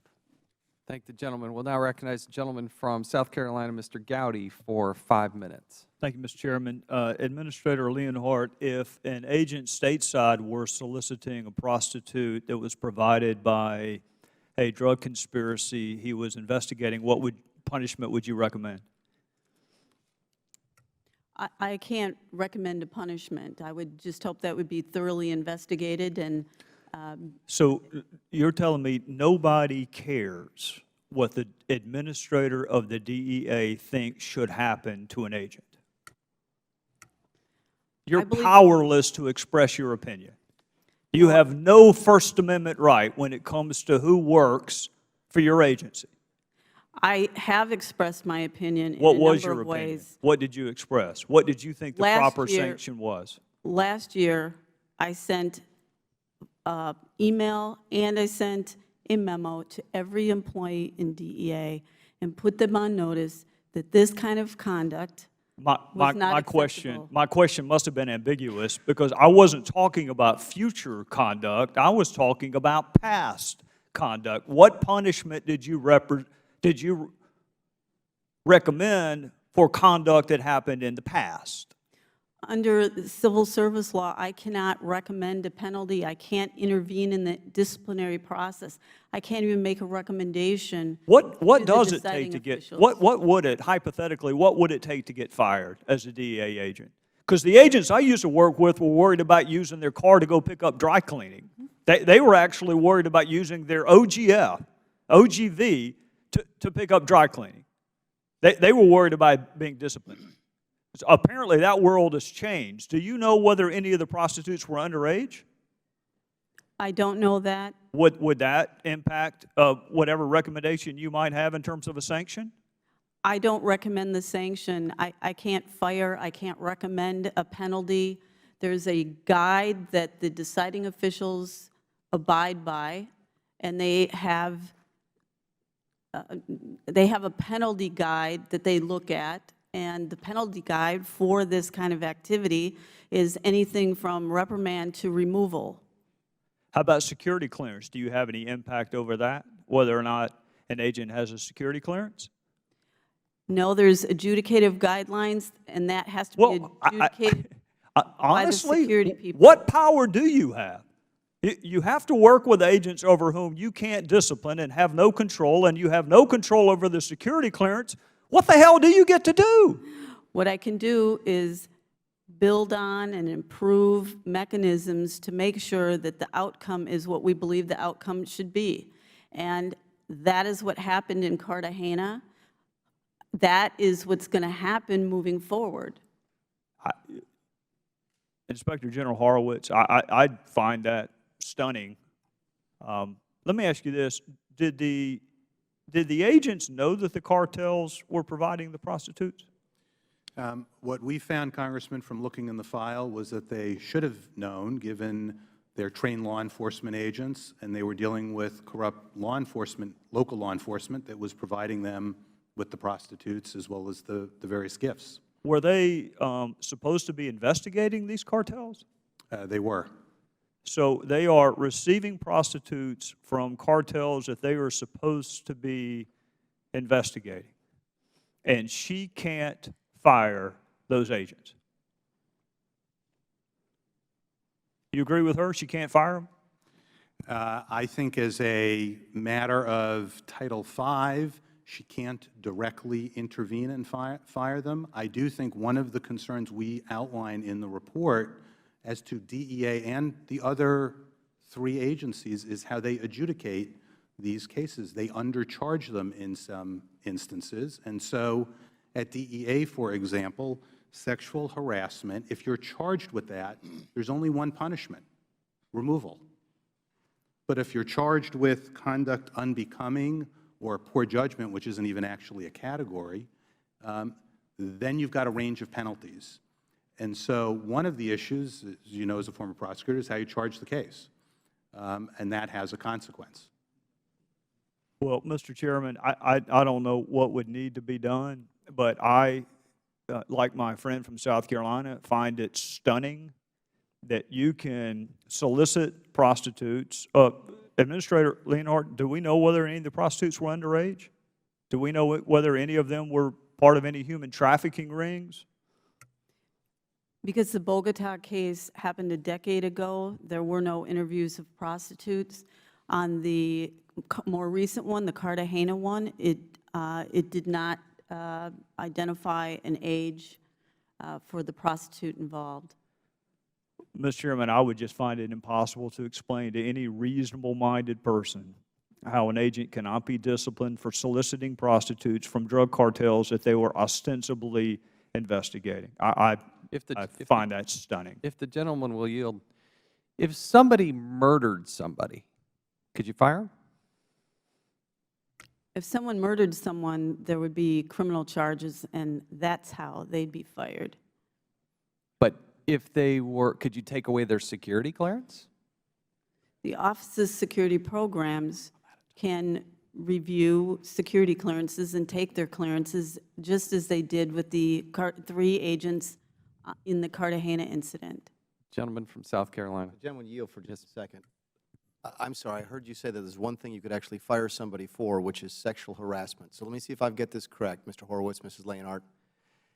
If I flirt with a coworker in the office and that constitutes sexual harassment, I can be fired, but I can take an underage hooker from a cartel I'm investigating, and you can't fire me. Is that what we're talking about here? Actually, Congressman, if you charge the offense, removal is a possibility. If you charge something less, conduct unbecoming or poor judgment, you don't charge what actually occurred, that's when the ability to discipline is limited. And that's the concern we found, as you know, in our report. Thank you. Thank the gentleman, both from South Carolina. We'll now recognize the gentleman from California, Mr. Liu, for 5 minutes. Thank you. I'd like to focus a little bit about the possible security risks from these sex parties. And on page 15 of the OPR report, it says the following. It says, Mr. Cooperator 2 stated he believed that Mr. Cooperator 1 gained information from the U.S. agents by getting their guard down through the use of prostitutes and paying for parties.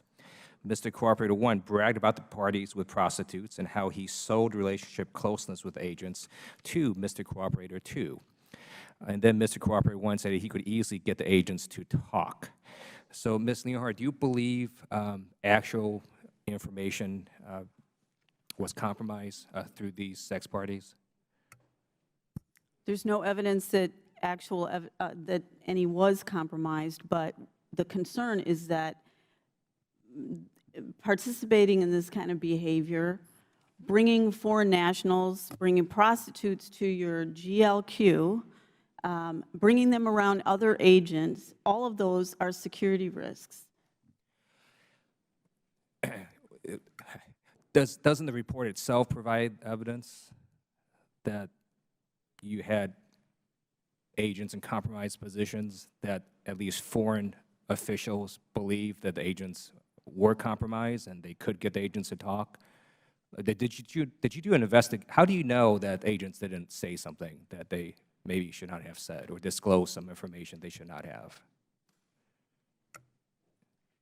Reading the report, one of the concerns was that the agents got very close to these 2 corrupt Colombian national police. and that the Colombian National Police were providing prostitutes and gifts to get in the good graces of the agent, and that's about the furthest that it goes. Did you then do an investigation as to what information may or may not have been leaked? The OPR investigation, because it was 10 years after the fact, did not identify any instances, and in fact, the agents were all out of country by the time it was investigated. But that So it's is possible major that information concern. was leaked or compromised. Absolutely, that's a major concern. So let me focus again on this discipline issue. When I served active duty in the Air Force and still in the reserves as a JAG, I dealt with the Douglas factors, and I understand some of the restrictions that you have because we're a civil service system. The FBI is not under Title V. DEA agents, like FBI agents, go undercover. They're law enforcement. Any reason not to move the DEA out of Title V? We would entertain any look at that, any exemption that could be given so that an administrator or director can take action and make sure that only the people with outstanding reputations and ethics are employed by the agency. If the deciding officials make a decision you don't like, can you do anything with that decision? I can't do anything with the decision, but I can do what I did last year, and that is put on notice for the entire workforce, not any one particular case, put on notice for the entire workforce that this behavior is unacceptable, and that I ordered the deciding officials and the Board of Conduct to consider significant discipline to include up to removal for behavior in these areas moving forward. Now, even though there are civil service protections for sort of the rank and file, when something goes badly wrong and it's a climate issue, a cultural issue, what happens is leadership resigns or gets fired. So for example, in the Air Force, when there was problems with some of the nuclear weapons we had, even though the Secretary of the Air Force at the time, the Chief of Staff of the Air Force at the time really didn't know about it, wasn't aware, but because those things happened, they were both removed. Secret Service, their head is gone. Do you believe it's a climate issue? And if it's a climate issue, do you believe then maybe instead of focusing just on the rank and file, maybe you need leadership changed or removed?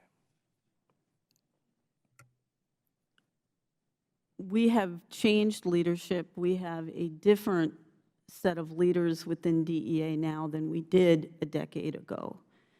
And I believe that moving forward with a better system to deal with discipline, and moving forward with, instead of looking at what the discipline was in the past that was doled out to individuals who took part in this kind of behavior,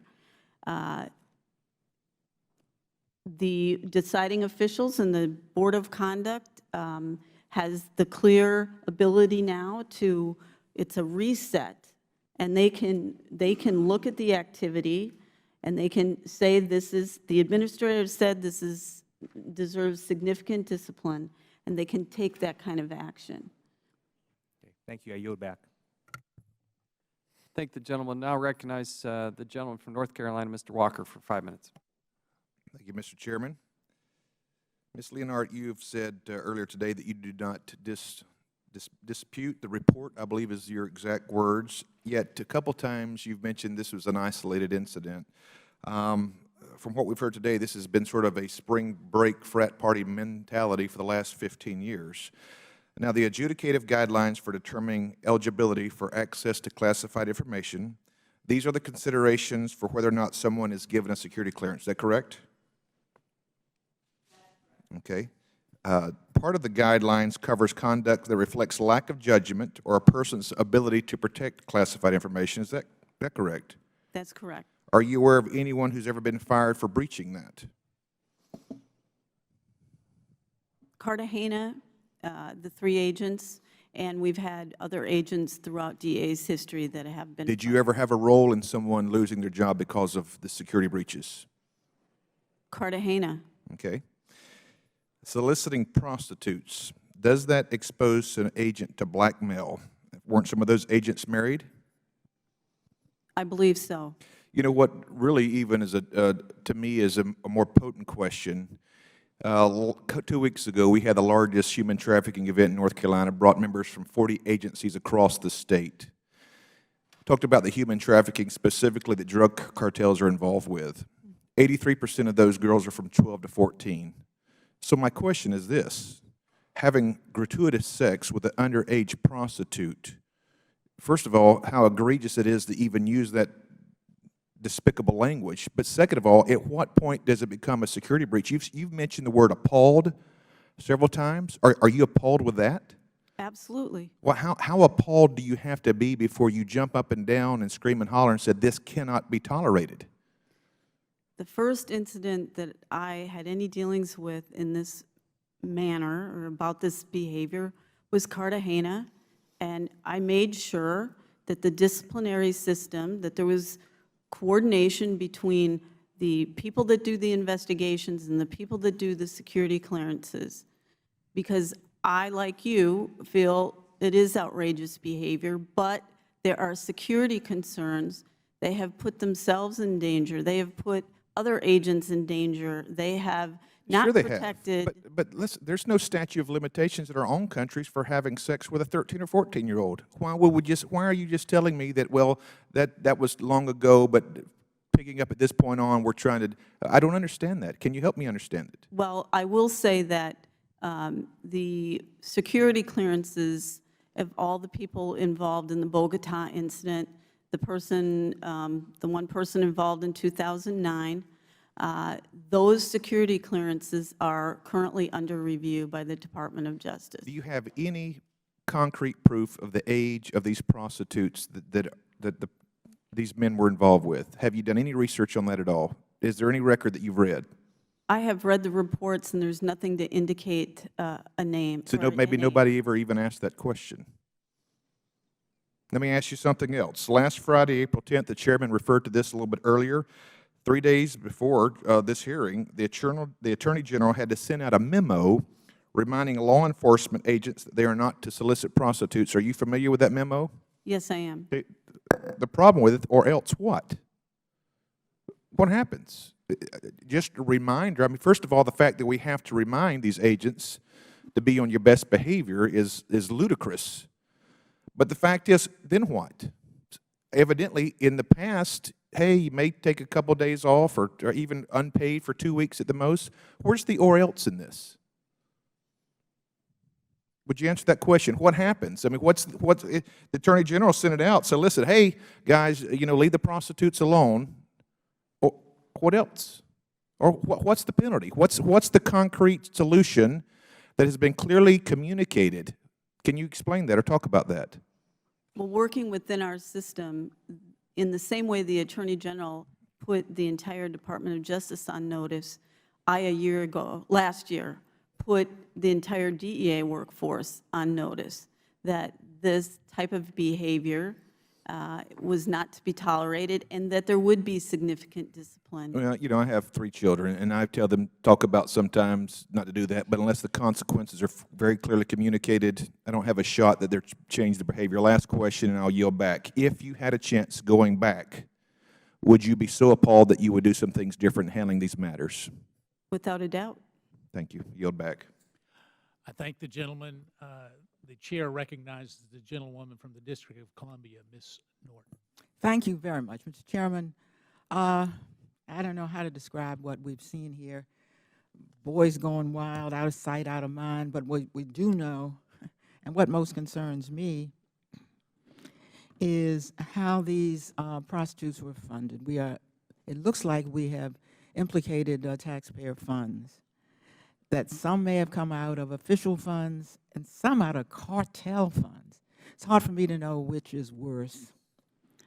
But But it does seem pretty clear that we may be dealing, to be sure, with a cultural problem, but with a cultural problem that is so deep that it is now a problem of corruption. And I say that because I'm looking at some of the excerpts from the reports where apparently they were cooperating witness. And so some of this is so eye-popping, I'm going to have to ask you, what is your response? I'm not going to ask you about why you don't fire people, because I do understand that when the state, that's the United States, or any of its agents, is an actor, then due process, of course, requires you to go through certain processes. And after all, those processes have been put there by the Congress of the United States. So I'm going to ask you about some things that perhaps you could do. This cooperating witness stated he recalled that the ASAC, that's the Assistant Special Agent in Charge, I believe, that his farewell party were part of that was in 2003 and 4, where part of the money requested from an operational budget, those are the operative terms, operational budget, was used for his party. He stated that his party was organized by the Assistant Special Agent in Charge, and that he paid 500,000 pesos, that's approximately $261, for each prostitute with funds from an operational budget. Now, I want to try to identify what that means. What is the purpose, Ms. Leonard, of an operational budget? Is it taxpayer funds? What I believe that refers to is money is given to the Colombian National Police to pay for their operations that they're doing in collaboration with us. So it's given, taxpayer funds are given to them.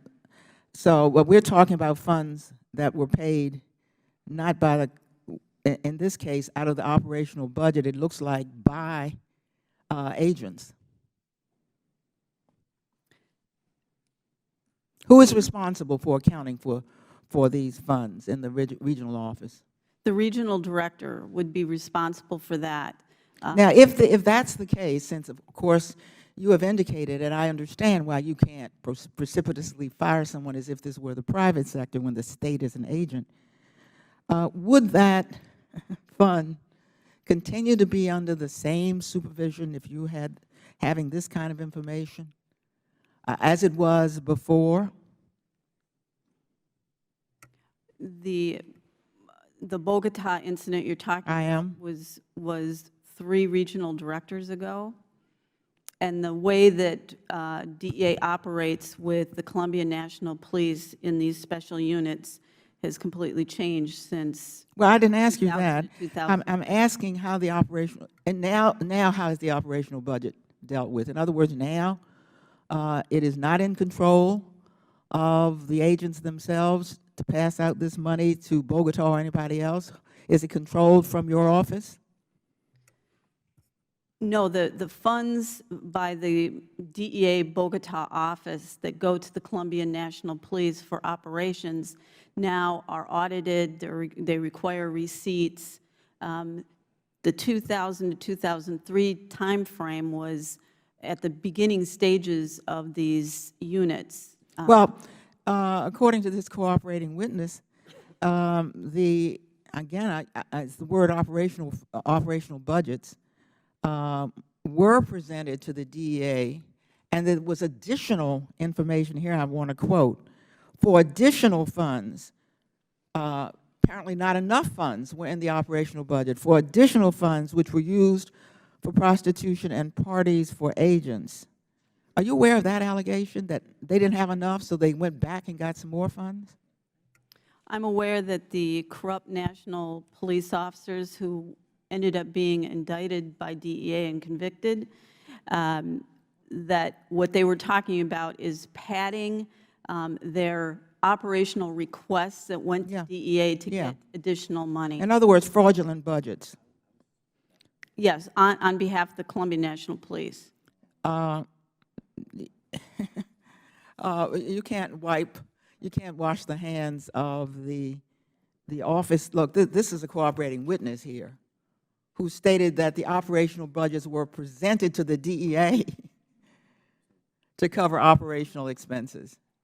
So it doesn't seem to me you can wash your hands of that at the DEA, or that they could have washed their hands of that. Has someone looked back at how these funds were expended during this period, so that you can now lay out exactly what happened during this period? Part of the problem here, and the frustration, I think, of the committee, is that it's taken so long because you had no policy to go up the chain of command. And so you can tell me, well, this was 2003 and 2004, but I tell you, if I was there, I'd want to know exactly what happened then, so I make sure it wasn't happening now. One part of the investigation was to go through and audit and do just that.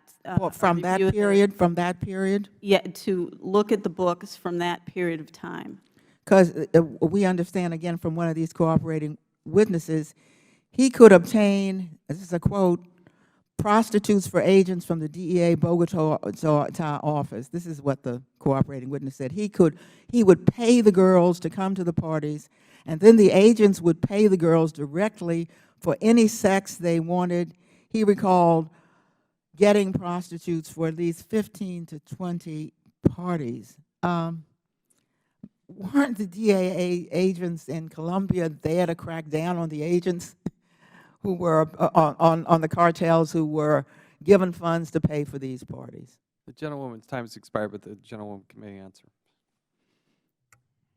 That's what's so appalling about this, that although the agents didn't know, the corrupt police were getting money from the traffickers. They were on their payroll and using that money for the prostitutes. Thank the gentlewoman. We'll now recognize the gentleman from Georgia, Mr. Heiss, for 5 minutes. Thank you, Mr. Chairman. Mr. Horowitz, in your office report, you noted that during the interviews, some in your office staff were evidently told that some DEA employees were under the impression, at least, that they were not to discuss information regarding open cases. Do you know who provided that information? We don't know who told them that information, but that is, in fact, what we were told. All right. So did you ever determine whether or not the DEA staff, in fact, someone communicated that information? We didn't determine definitively whether it occurred. We believe it did occur, given we were told that by several individuals. All right. So you were told by several individuals. That was not an isolated incident. All right. So you did not investigate further? We did not. Okay. Ms. Leonard, did your office ever give information, instructions to that effect? No, my office didn't, and when the report, I saw the draft asking the Office of Professional Responsibility and Inspections about that, they said that there was a miscommunication. They were under the belief that closed cases were not a part of what Mr. Horowitz's audit would cover. All right. Well, there was obvious confusion. Did you yourself at any time ever give instruction to anyone to withhold information? Absolutely not. Did anyone in your staff? No, no one in. How do you know? Because we weren't involved in that part of the process. Well, then you can't definitively say that no one did it if you weren't involved in the process. I mean, obviously there were reports, there was testimony given to Mr. Horowitz's team that your employees were instructed not to give information. The inspectors that were interviewed received instructions from OPR and the Office of Inspections. I have no information about what information was relayed to them other than it was relayed. All right, so you don't know confusion is the bottom line. You don't know if that information was relayed or not. Let me, Ms. Leonard, you are all over the board today. You say you can't fire anyone and that you didn't have all the facts, and yet you send information that this behavior is not going to be tolerated. is absolutely all over the board. You have junior officers who evidently can fire, but you cannot fire. Do you have any authority over them? Can you fire those junior officers? If they are not doing their job, they can be replaced, and that is done by the Did they do their career job board. by not disciplining appropriately in this situation? I'm disappointed in the discipline. I think that it's not enough. So why were those junior officers not replaced? Again, I can't interfere with the disciplinary process, but I can make sure through our career board that replacements or people that are coming up to take those positions are of utmost So do you or do you integrity. not have any authority over the junior officers? I don't have the authority to intervene in the disciplinary process. All right, a moment ago you said you would act differently if you had this to do all over again. Why in the world would you say that? It seems that you've made it clear today that your hands are tied, that you can do nothing. I'm really having a difficult time understanding. It appears to me that no one listens to you, quite frankly. You write a letter saying this behavior is not going to be tolerated, and yet you have no influence as to whether that behavior is going to be tolerated or not. Did anyone listen to you when you wrote that letter? Yes, the entire workforce listened to me, and in fact, like me. Why would they listen to you if you have no influence whatsoever on the disciplinary process? Ms. Leonard, I've just got to tell you, you say you're in charge of discipline on one hand, then you come back and you say you have nothing to do with discipline. You're in charge of the entire agency. Then you come back and say you have nothing to do with correcting problems. Quite honestly, I have serious questions as to your competence, quite frankly, and it appears to me that we need to seriously consider new leadership at the DEA. And I yield back the balance of my time. Before the gentleman yields back, I'd like to give Mr. Horowitz an opportunity to respond to the questions that Mr. Heiss was asking earlier. If you could address that directly, Mr. Horowitz. Sure, certainly. With regard to the production of information and answering questions, again, the frustration we had with both the FBI and DEA during this process was we kept having to go back and ask for more once we learned what we weren't told originally. That was the case with regard to documents. We got redacted information. I had to elevate it in both instances months after this all started. With regard to the interviews, we learned later in the process that certain individuals at DEA that we had interviewed hadn't told us about an open case because of their understanding that they shouldn't talk about an open case.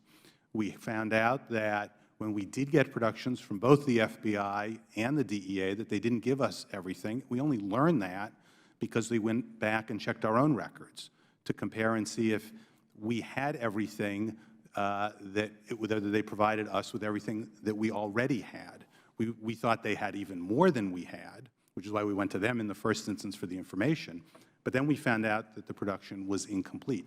We then had to go back and ask for a further review. And then after we did the draft report, we found out that the DEA hadn't run all the search terms we had done without telling us that they had made that decision on their own. So we had multiple instances where that occurred. It delayed our report. I can assure you it frustrated the good, hardworking folks in my office who spent months just trying to get information. And I will go back to what I said earlier. The ATF and the U.S. Marshal Service, we asked made the same requests of them. We got the material, and we got it fast. And we never thought we didn't get from them what we were entitled to. That should have happened across the board, and it should be happening across the board in all instances. Appreciate it. We'll now recognize the gentleman from Virginia, Mr. Conley, for 5 minutes. Thank you, Mr. Chairman, and thank you for holding this hearing. Mr.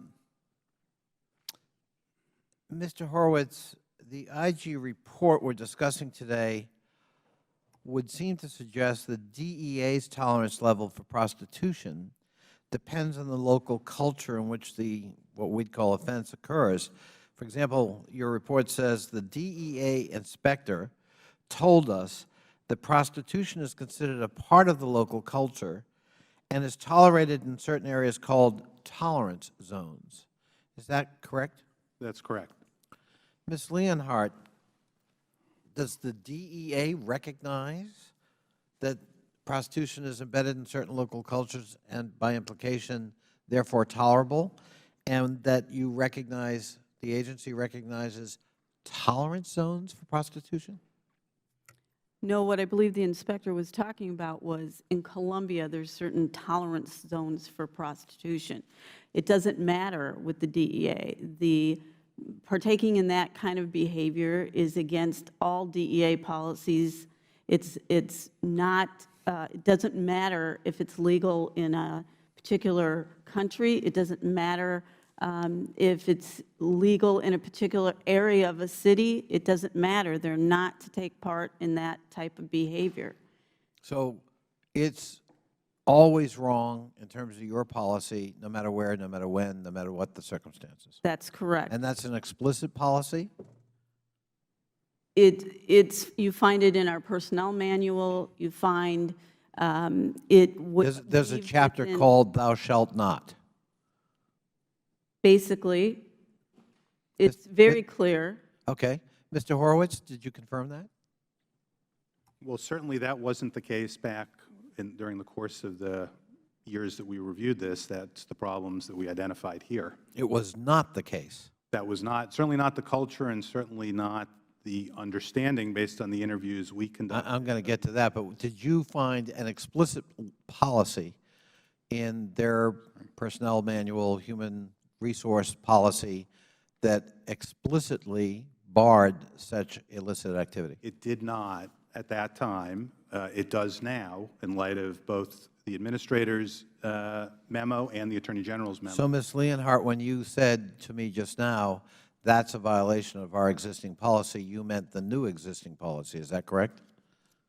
The new existing policy, but it existed in our personnel manual in a couple of different sections. One about you cannot have a relationship with someone involved in illegal activity. You can't do anything. Well, wait a minute. Wait. You just said to me that the tolerance zones referred to Colombia, not to DEA designating tolerance zones, in which prostitution, in fact, was legal. You just cited something that refers to illegal. But if you go to Colombia, it is not illegal in certain parts of the country. And did your policy, therefore, in a sense, open the door for what we would consider in most of the United States illegal activity that was not prohibited in the host country? What we found with the Cartagena case was our policies didn't specifically say you cannot partake in prostitution, but we had different sections in our personnel manual, different sections in our standards of conduct that every agent in the agency signs once a year and acknowledges. Things such as DEA personnel are prohibited from engaging in any criminal, infamous, dishonest, or notoriously disgraceful conduct or other conduct prejudicial to DEA, to DOJ, or the government of the United States. Well, apparently some of your agents, when they went to Cartagena, thought prostitution was not included in that litany.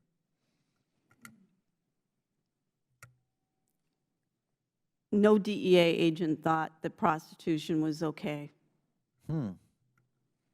Well, I don't think that's what the Inspector General found. Let me read to you further from the report. According to the inspector, it is common for prostitutes to be present at business meetings involving cartel members and foreign officers. The DEA inspector also stated that the acceptability of this type of behavior affects the way in which Federal law enforcement employees conduct themselves in a particular country. So what you just read to us notwithstanding, the practice seems to be very much contingent upon local acceptable practices.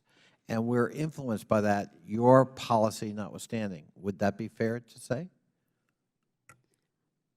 I would say every DEA agent knows to include going back to 2000 to 2004 in that period of time, knows that partaking in that kind of activity is against DEA policy.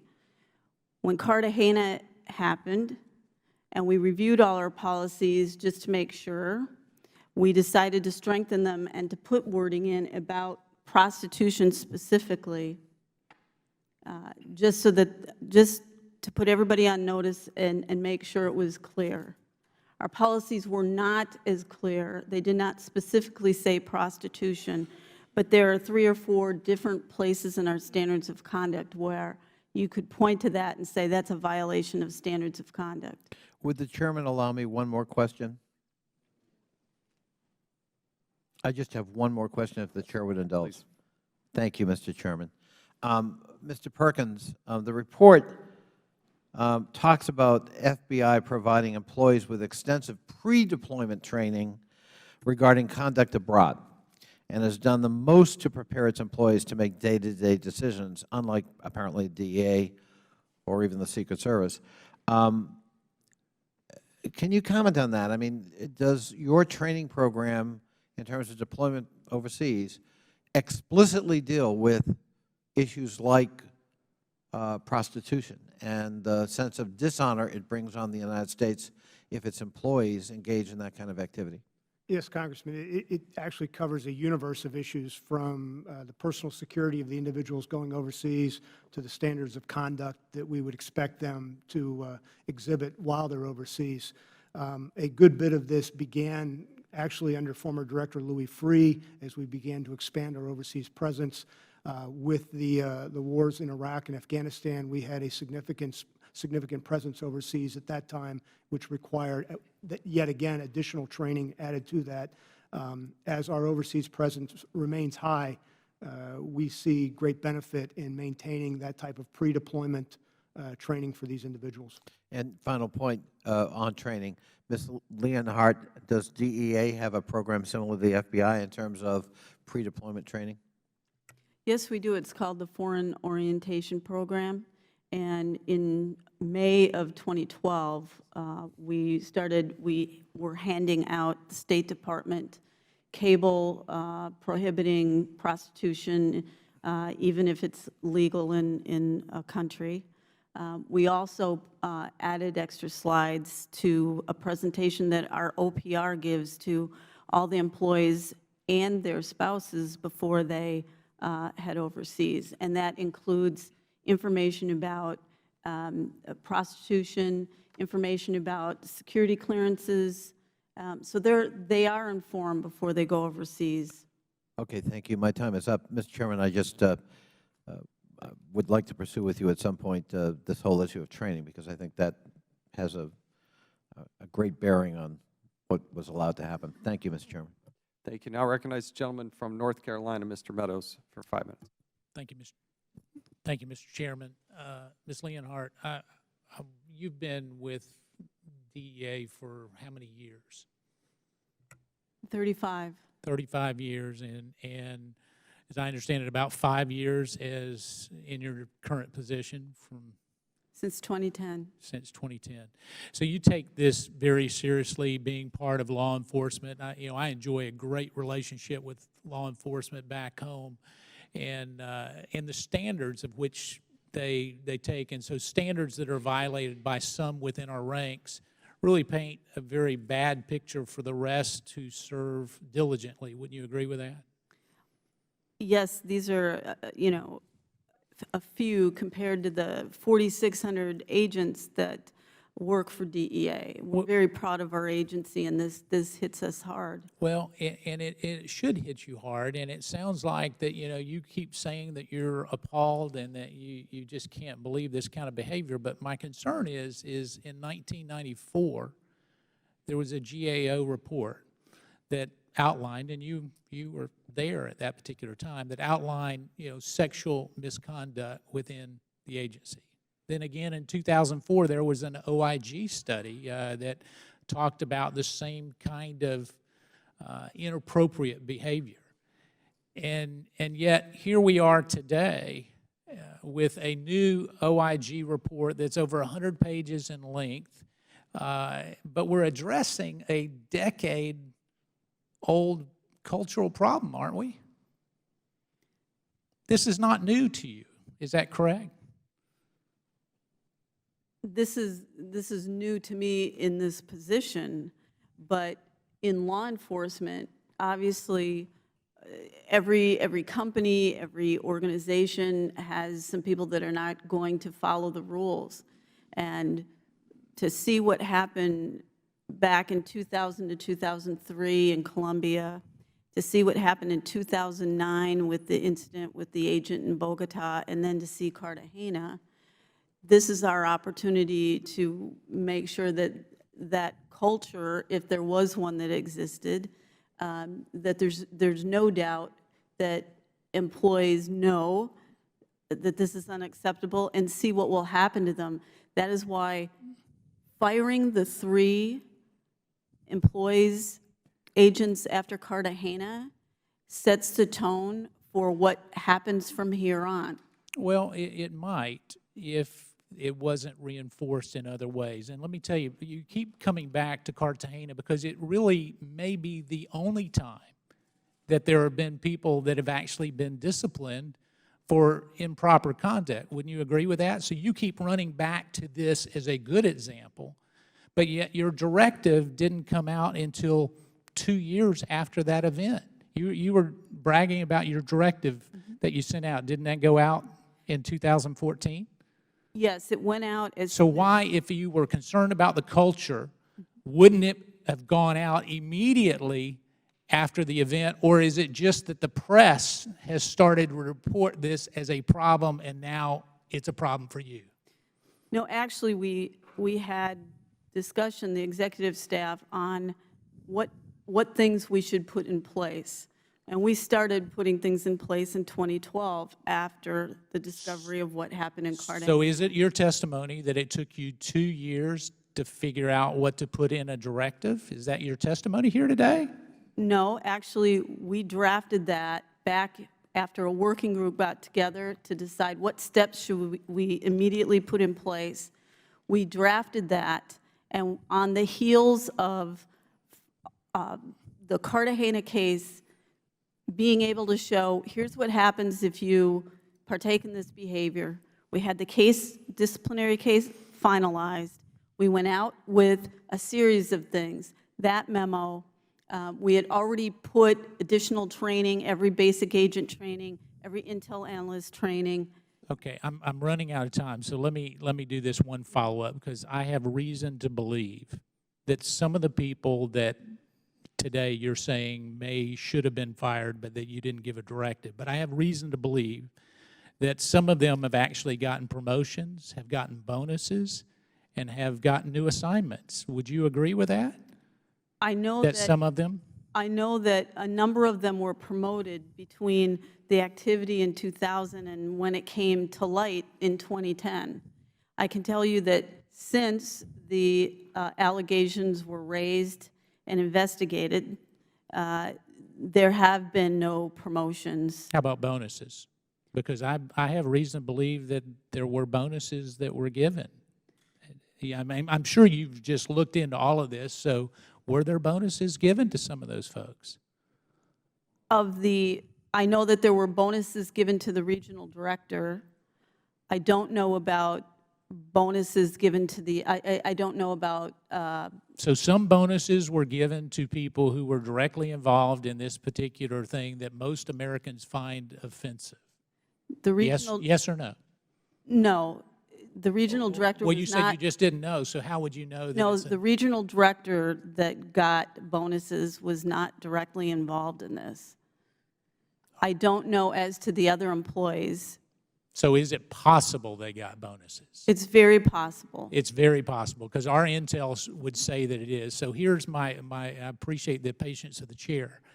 If you would give without names, because obviously that is critical, would you agree today to give the names and the number of people involved in this to the OIG so he can report back to this committee on how many of those people got bonuses? Would you agree to do that? Because I find that that's reinforcing a bad behavior if they're getting bonuses. Would you do that? Would you agree to that? I will work with the department who is going to be giving you additional information here shortly to see about adding that in. So we can get bonus information to see if these people that were involved in this got bonuses. And you can redact the names. I just want to know the number of them. So I'll discuss it with the department. So is that a no? No. I mean, you're the administrator. You can make the decision. Are you going to give it to us or not? If I'm able to give it to you, you'll get it. Mr. Chairman. If the gentleman will yield. Yes. We're asking you to provide the information to the Inspector General. Will you or will you not do that? If it was up to me to give it to you, You're the administrator. I'd give it to you. You're the administrator. Who do you have to ask? Who do you report to? The documents that are going to your committee We're asking you to give them to the Inspector General. If the Inspector General wants that, we'll give him it. Does the Inspector General want that information?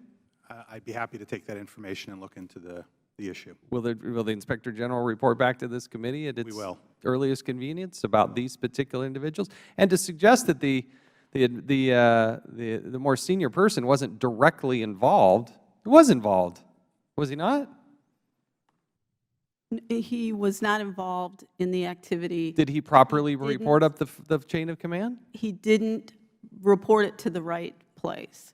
Okay, so he was involved in it. He may not have been naked having sex in his apartment like everybody else was, but he was involved, correct? He failed to report to OPR. That person should be included in the information that you give regarding bonuses and promotions. Now, can we also add into their promotions title changes? Bonuses, title changes, promotions. Is that fair? Yes, I'm looking for a yes here to the administrator. We'll work to get you that information. Is that a yes or no? Yes, we'll get you that information. Thank you. Gentlemen, have any other? I thank the chair for their patience. I yield back. Did you want to add something, Mr. Horowitz? It looked like you may have wanted to. Okay. Well, now recognize the gentleman from Wisconsin, who is now recognized for 5 minutes. One of the things that's a little bit frustrating about this hearing, and I apologize, well, I feel a little bit sorry for you, is that you've expressed concerns about some of the civil service protections. And so people back home understand civil service protections are very important, because if we didn't have civil service protections, you could wind up in an agency like the IRS or something, firing anybody who wasn't on the right side politically. Nevertheless, you have expressed frustration, and I do believe some of the people who are expressing the greatest anger at you today, or some of the people who express anger at you, may be the first to fight any change in those civil service laws. But could you give us some suggestions that you may have to make it easier to remove an employee who is a misbehaving employee? I'll tell you one thing that frustrates me today, and you can think about this when I talk about it. We have a situation in which people are just behaving in outrageous conduct. I mean, something's just, you know, something, if a late-night talk show host made it up, you wouldn't believe it, but it really happened, apparently. So things that are obviously wrong. It makes me wonder what's happening if we just have employees who aren't doing a very good job at their job, right, where it's a little bit more subjective. But could you give me any suggestions you'd have for changing the civil service laws? If you looked at giving us the same exemption as the FBI, I think that we then would be able to make sure that the penalties were appropriate. And what would you think an appropriate penalty is for this behavior? I think this is outrageous behavior, and that, knowing the facts of the case as I do, without having to be concerned with the appeal rights and being able to sustain it in a merit system protection board, I believe that some of the behavior would raise to the level of removal. By removal, you mean they should be fired? Just like Cartagena, yes. Okay. Just because you kind of dance around, could you just describe to the public today why you feel this behavior was wrong? So I get a sense. Why is this bad behavior? Could you explain in your own mind? It's wrong on a number of levels. Start with prostitution itself. You know, it's human trafficking is like the second highest illegal market besides drug trafficking. Look at all the efforts the government has been putting into, especially in recent years, to go after the human trafficking threat. That's number one. Number two, it is so far away from the type of conduct and ethical behavior that is required of someone to carry a badge as a federal agent, that those are the reasons. And the security clearance issues, the security, putting people and our information at risk are all reasons that this is appalling. It is appalling. When I read this stuff, is it right that some of this stuff was maybe brought to the attention or we were aware of by Colombian authorities? They were aware of this? Actually, the Colombian authorities, by the time this was discovered on the corruption of the 2 police officers, the Colombian National Police did a great job in helping us convict them. And also, they removed a number of Colombian National Police officers who were involved in this same activity. Okay. I'll ask the same question to Mr. Horowitz there because he seems a little.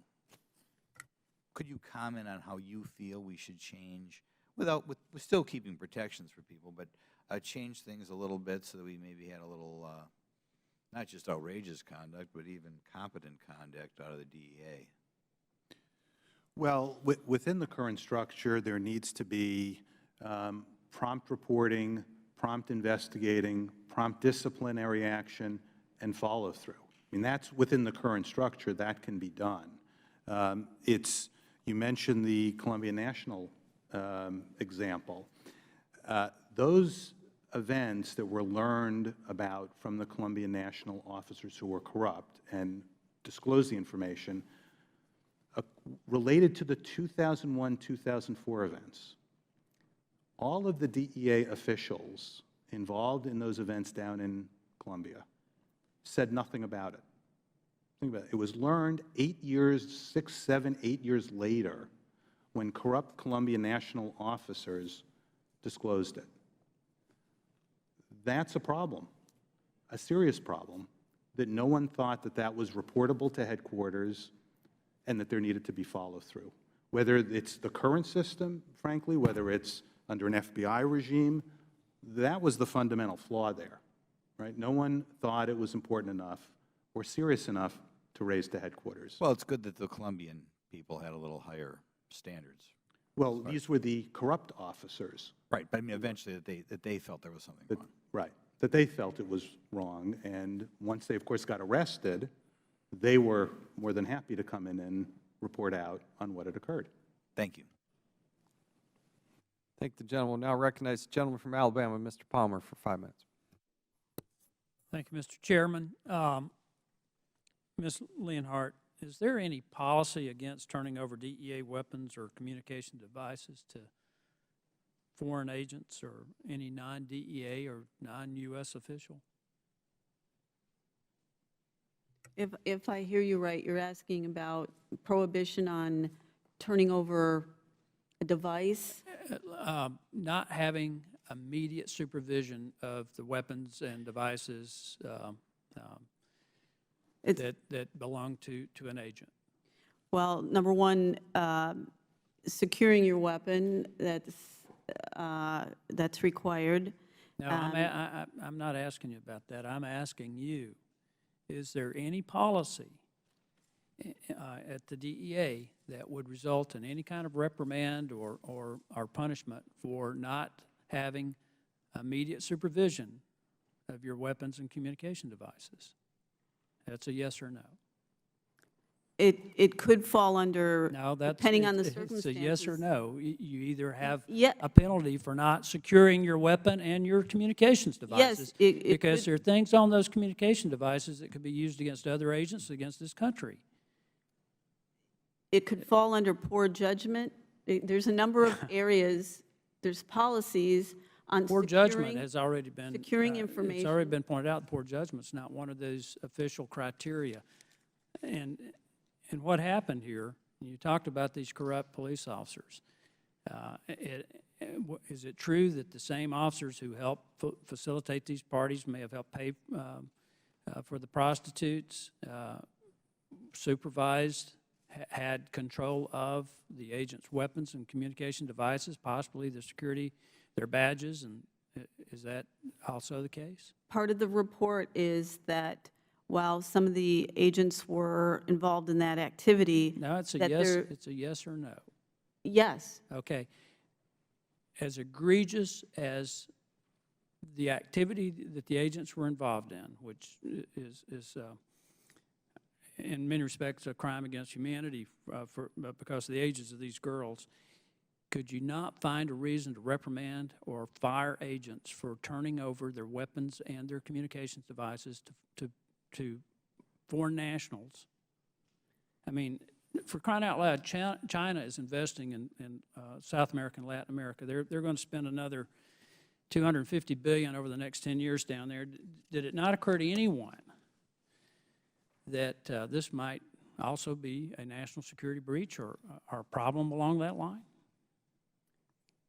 Someone doing a security adjudication could look at that and find that those are reasons why a security clearance should be suspended and revoked. Were they for any of these people? For the Bogota case, their clearances were never looked at. Okay. Let me ask you this, and Mr. Chairman, you brought this up. Who is your immediate supervisor? Who do you report to? Who has the authority to hold you accountable for the oversight of the DEA? The Deputy Attorney General. Okay. Have you discussed this with the Deputy Attorney General and how to proceed with this?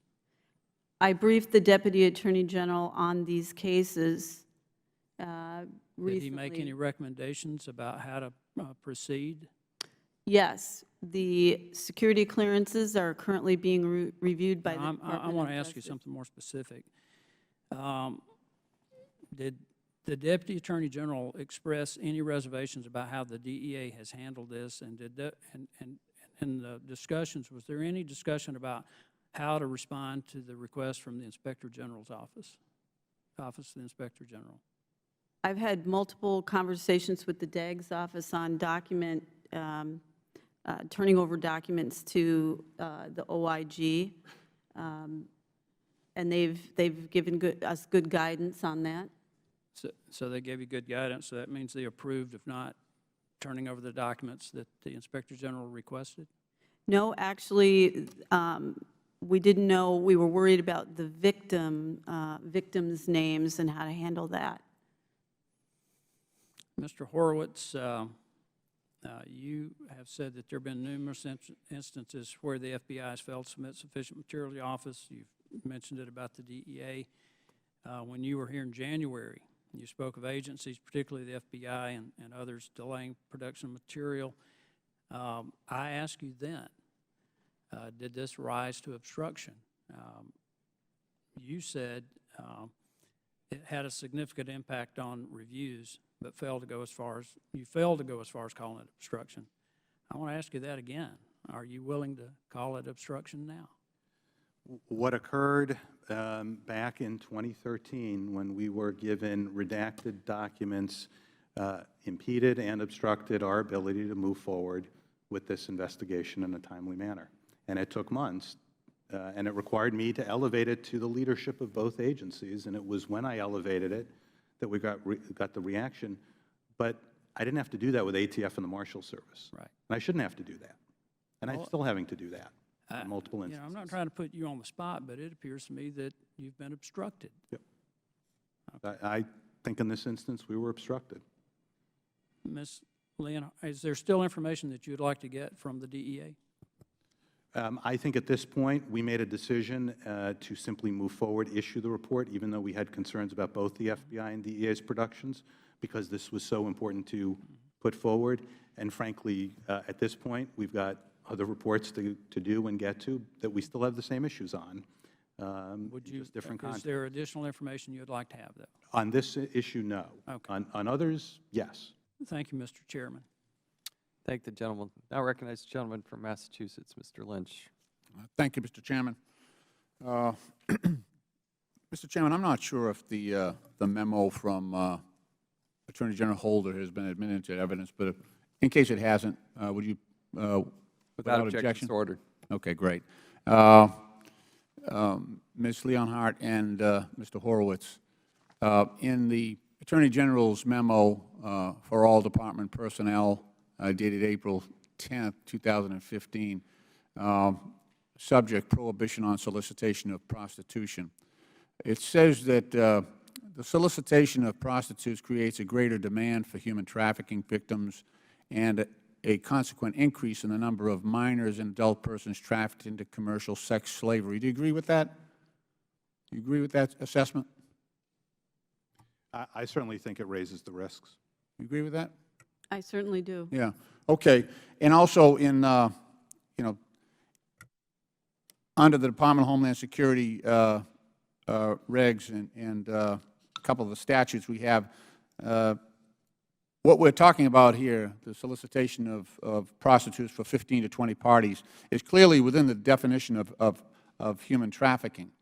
And yet the DEA is actually charged. I know that Mr. Farenthold and Mr. Gosar, myself, and Mr. Issa were down in Central America recently, and that's a big part of the DEA's mission, is really to combat human trafficking.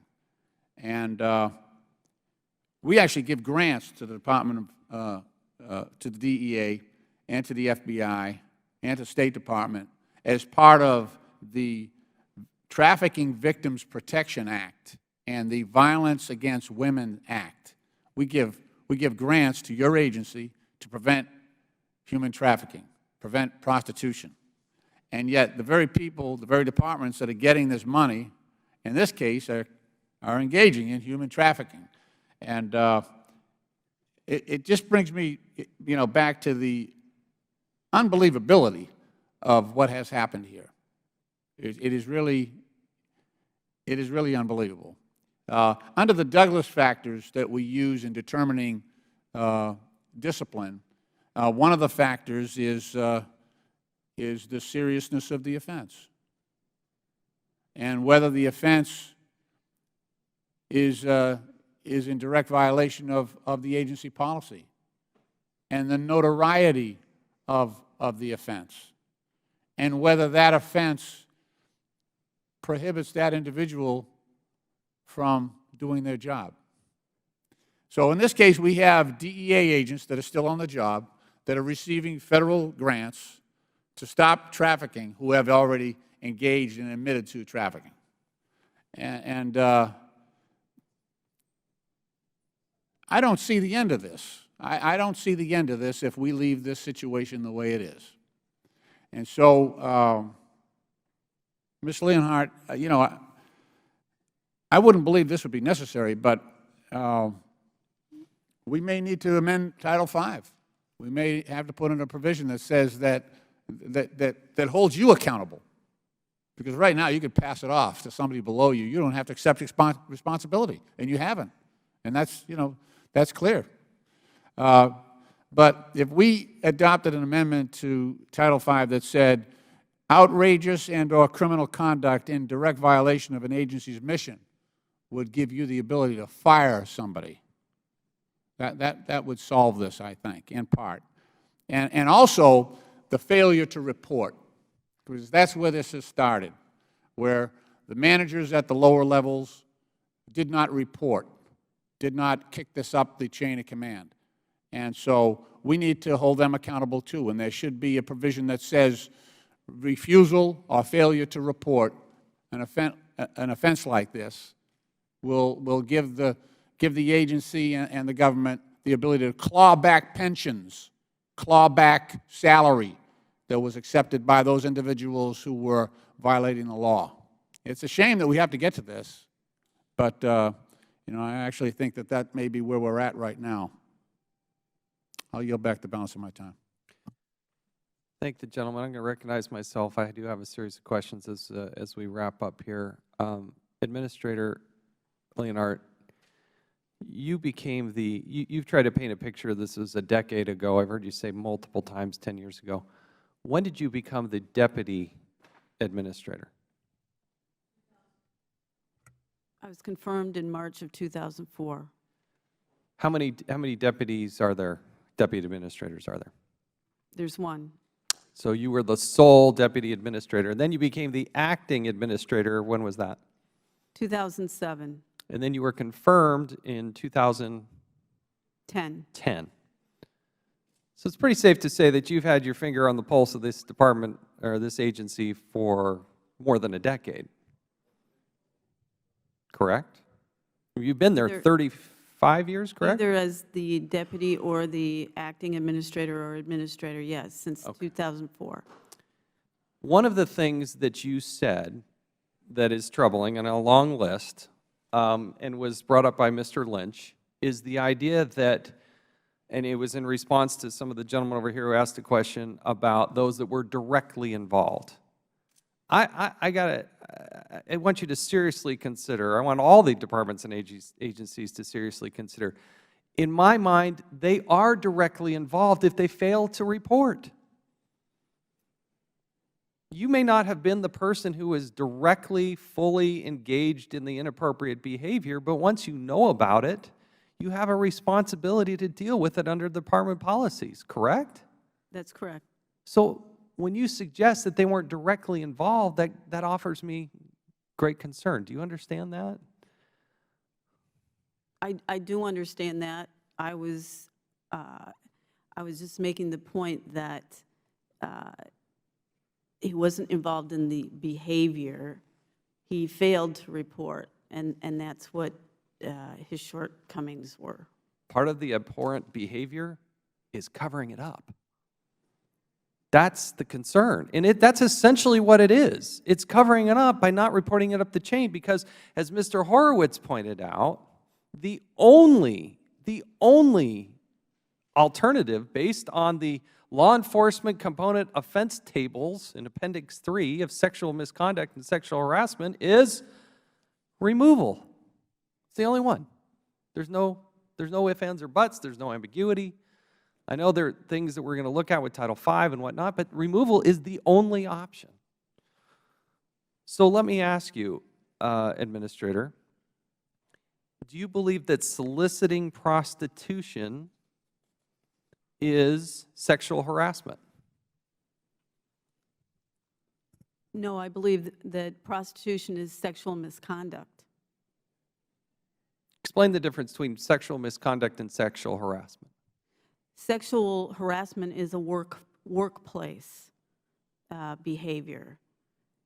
It's sexual harassment is something that affects the employees in the workplace or an employee. Sexual misconduct is outside of the workplace, like prostitution. There's a difference. Does it affect the employee getting a raise? Does it affect an employee getting a transfer, getting a particular job? Is it a hostile work environment? Those are sexual harassment. Sexual misconduct is a different, you could have sexual misconduct that's also sexual harassment, but there is a difference. Prostitution would be sexual misconduct. So explain to me then exactly what you believe, or explain to me what you think sexual harassment is. What would be some examples and what's sexual harassment? unwelcome remarks, touching an employee, a supervisor touching an employee, a supervisor making threats about you're not going to get that promotion unless you do A, B, C, and D, those kinds of activities. Mr. Horowitz, do you want to weigh in here? The difference between sexual harassment, sexual misconduct? Well, I think it's based on what you have before you, which is what's written down as the definitions, and looking at the actions. Some of these, for example, one of the incidents that we cite talks about the assistant regional director making inappropriate sexual comments, forcing others to watch pornographic movies, yelling at employees, other kinds of actions, obviously clearly within the definition of So with sexual those harassment. within the report, do you believe that those are sexual harassment? The That's administrator? sexual harassment. So if you're a DEA agent in this case, and you're having sex, commercial sex paid for, you don't believe that that's sexual harassment? No, that's sexual misconduct. Is procuring a prostitute sexual harassment? It would be sexual misconduct. It didn't happen. It's No not the harassment. It's not the workplace. It happened in government housing. It's not behavior against a fellow, another employee. So in your mind, in your world, which is a different planet than I live, it's not sexual harassment if you do something to somebody who's not a federal employee? What if they were here in the Washington, D.C., or you were in charge of Los Angeles field office? Is it sexual harassment if they go up to somebody in Los Angeles and start saying, you know, some ridiculous comments and trying to solicit somebody? That's just harassment? Or isn't? It's not in your world. As it's defined for government, as it's defined by the EEO, in EEO terms, it's all workplace related.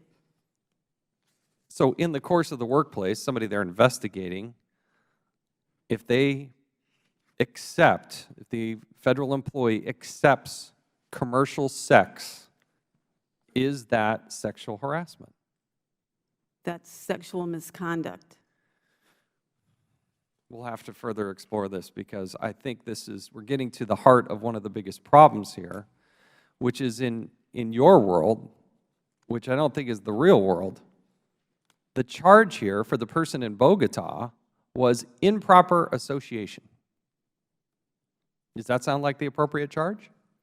For which person in Bogota? The DEA agent in Bogota in July of 2009 when they engaged. This is the case with the prostitute. They had a payment dispute. He throws a glass at a woman. A security guard sees this happening. There's no doubt about the facts, according to your previous testimony. So that was not sexual harassment. It's sexual misconduct. Wow. And under sexual misconduct, do you think that improper association is one of the proper charges? Do you think this person was properly, I guess the word is charged? Based on that case and everything that you know, this person was suspended without pay for 14 days for conduct unbecoming and improper association. Do you believe that that was the proper charge for that person?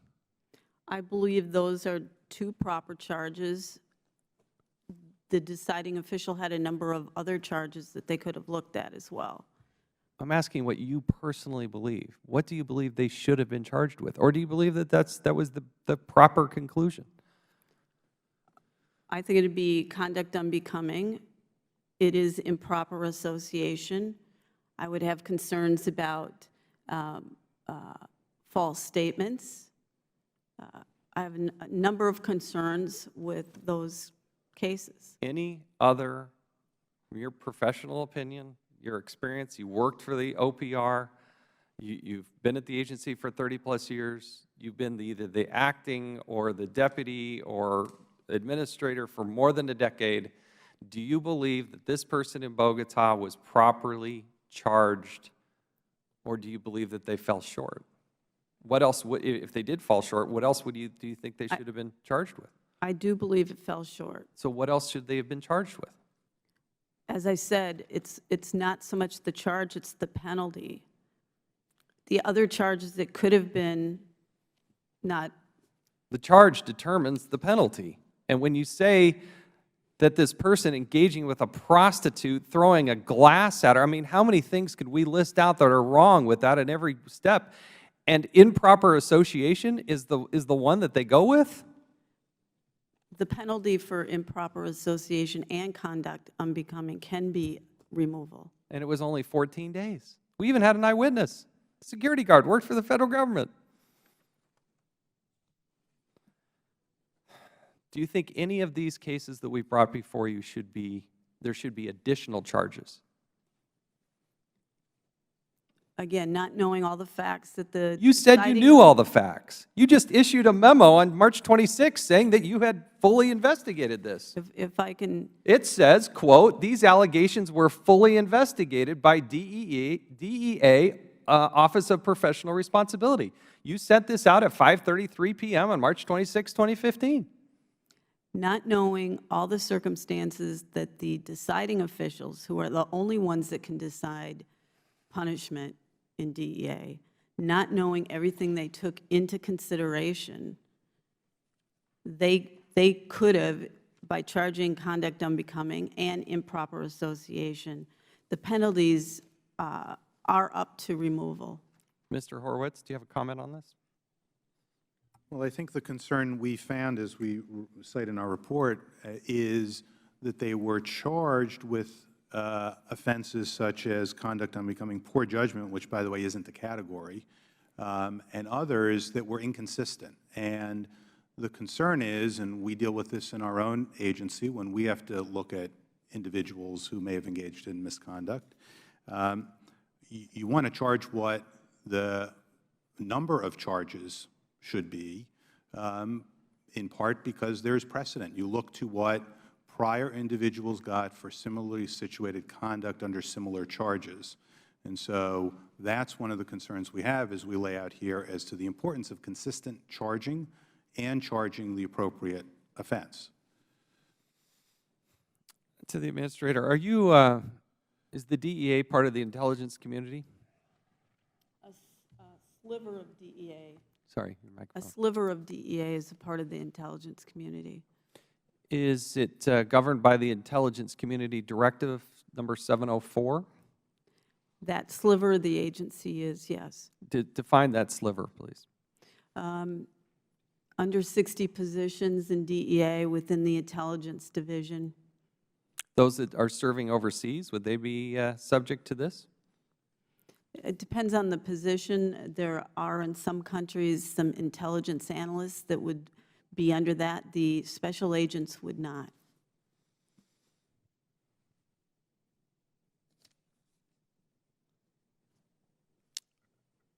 Again, we're getting close to wrapping up, I promise. We're not at halftime. We're well past that. So walk me through security clearances.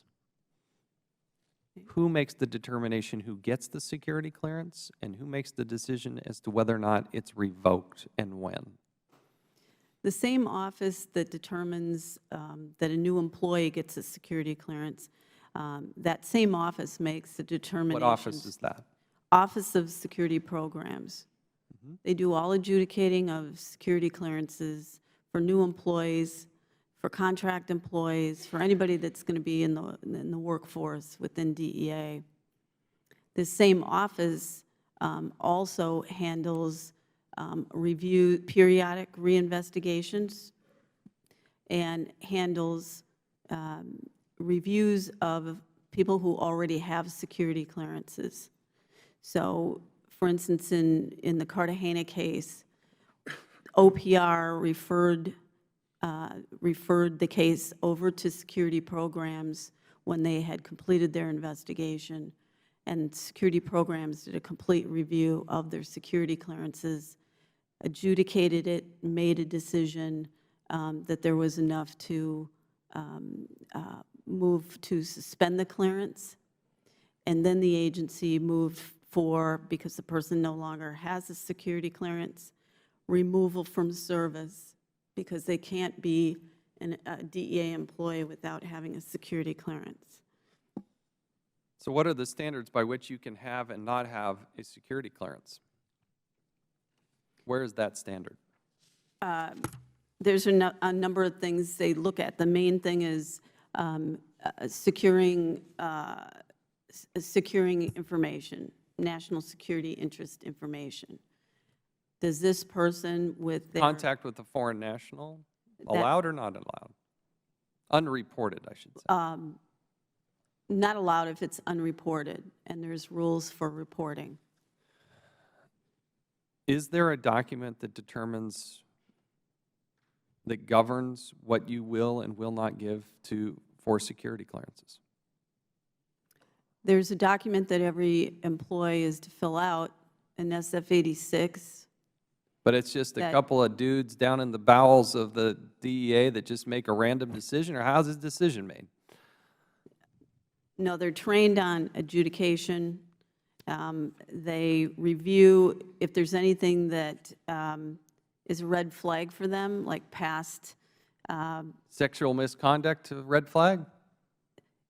sexual misconduct. If a person was disciplined, received any discipline, they, on their form, check it. Office of Security Programs does a review of that. Has the Office of Security, have they ever revoked somebody's security clearance for people engaging in prostitution? I don't know about prostitution. I know that they have revoked security clearances. So other than the three from Cartagena, I'm not sure. You're just the administrator. Mr. Horowitz, have you looked into the security clearance possibilities?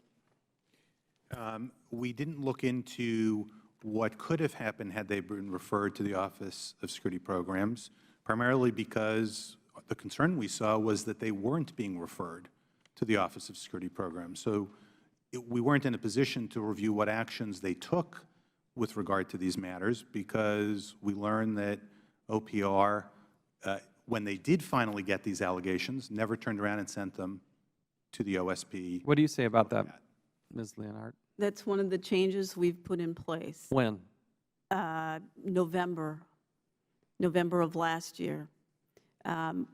We've never had, in the history of DEA, we've never had a formal mechanism for those security clearances to be reviewed upon an OPR investigation. So you were the administrator, the deputy administrator, the acting administrator for almost 10 years at that point. You'd never had that policy in place? It seems like well, duh. We never had a formal policy. It would be up to the Office of Professional Responsibility to flag an internal investigation that had security issues and then to refer that over to security programs. So we've set up a mechanism for that to happen automatically.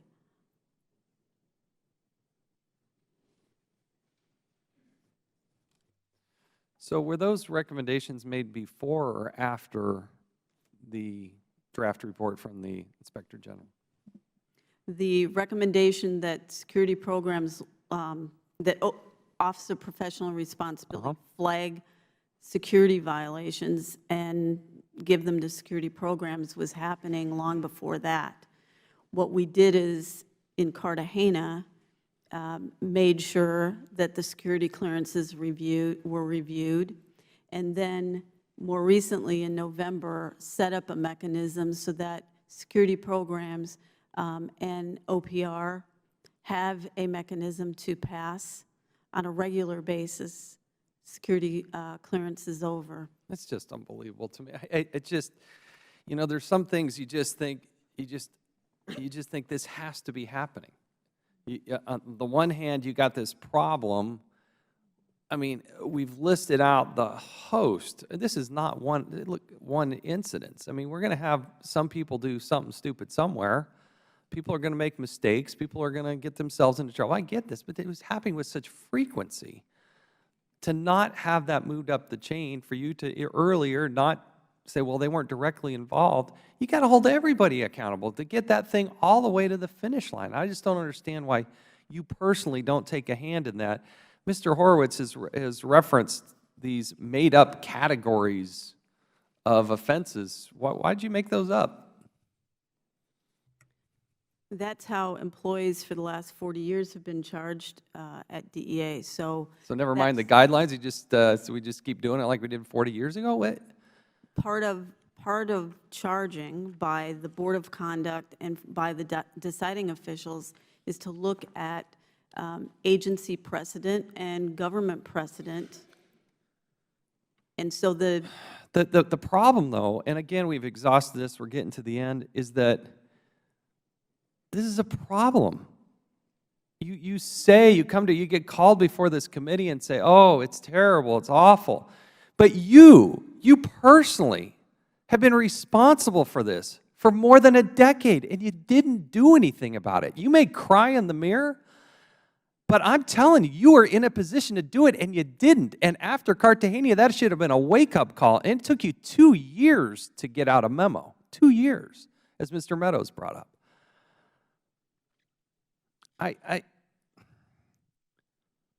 We have a lot more that we need to go through. Mr. Horowitz, are there any other outstanding issues that you need help with from the department, the Drug Enforcement Agency? With the Drug Enforcement Agency, no. With the FBI? We have, not as to this review, but as to at least 4 other ongoing reviews, we still do not have all the records that we need because of the FBI's continuing process of reviewing records, determining what it is allowed under its legal judgment to provide to us, go through that process, go to the Attorney General or the Deputy Attorney General, get their approval, and then get it to us.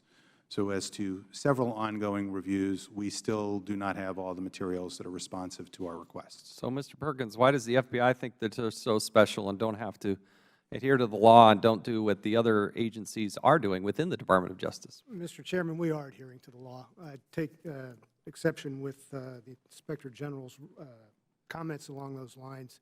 Let me tell you, sir, there are, in his latest letter dated yesterday, section is 218 letters, we refer to them, there were 5 investigations noted.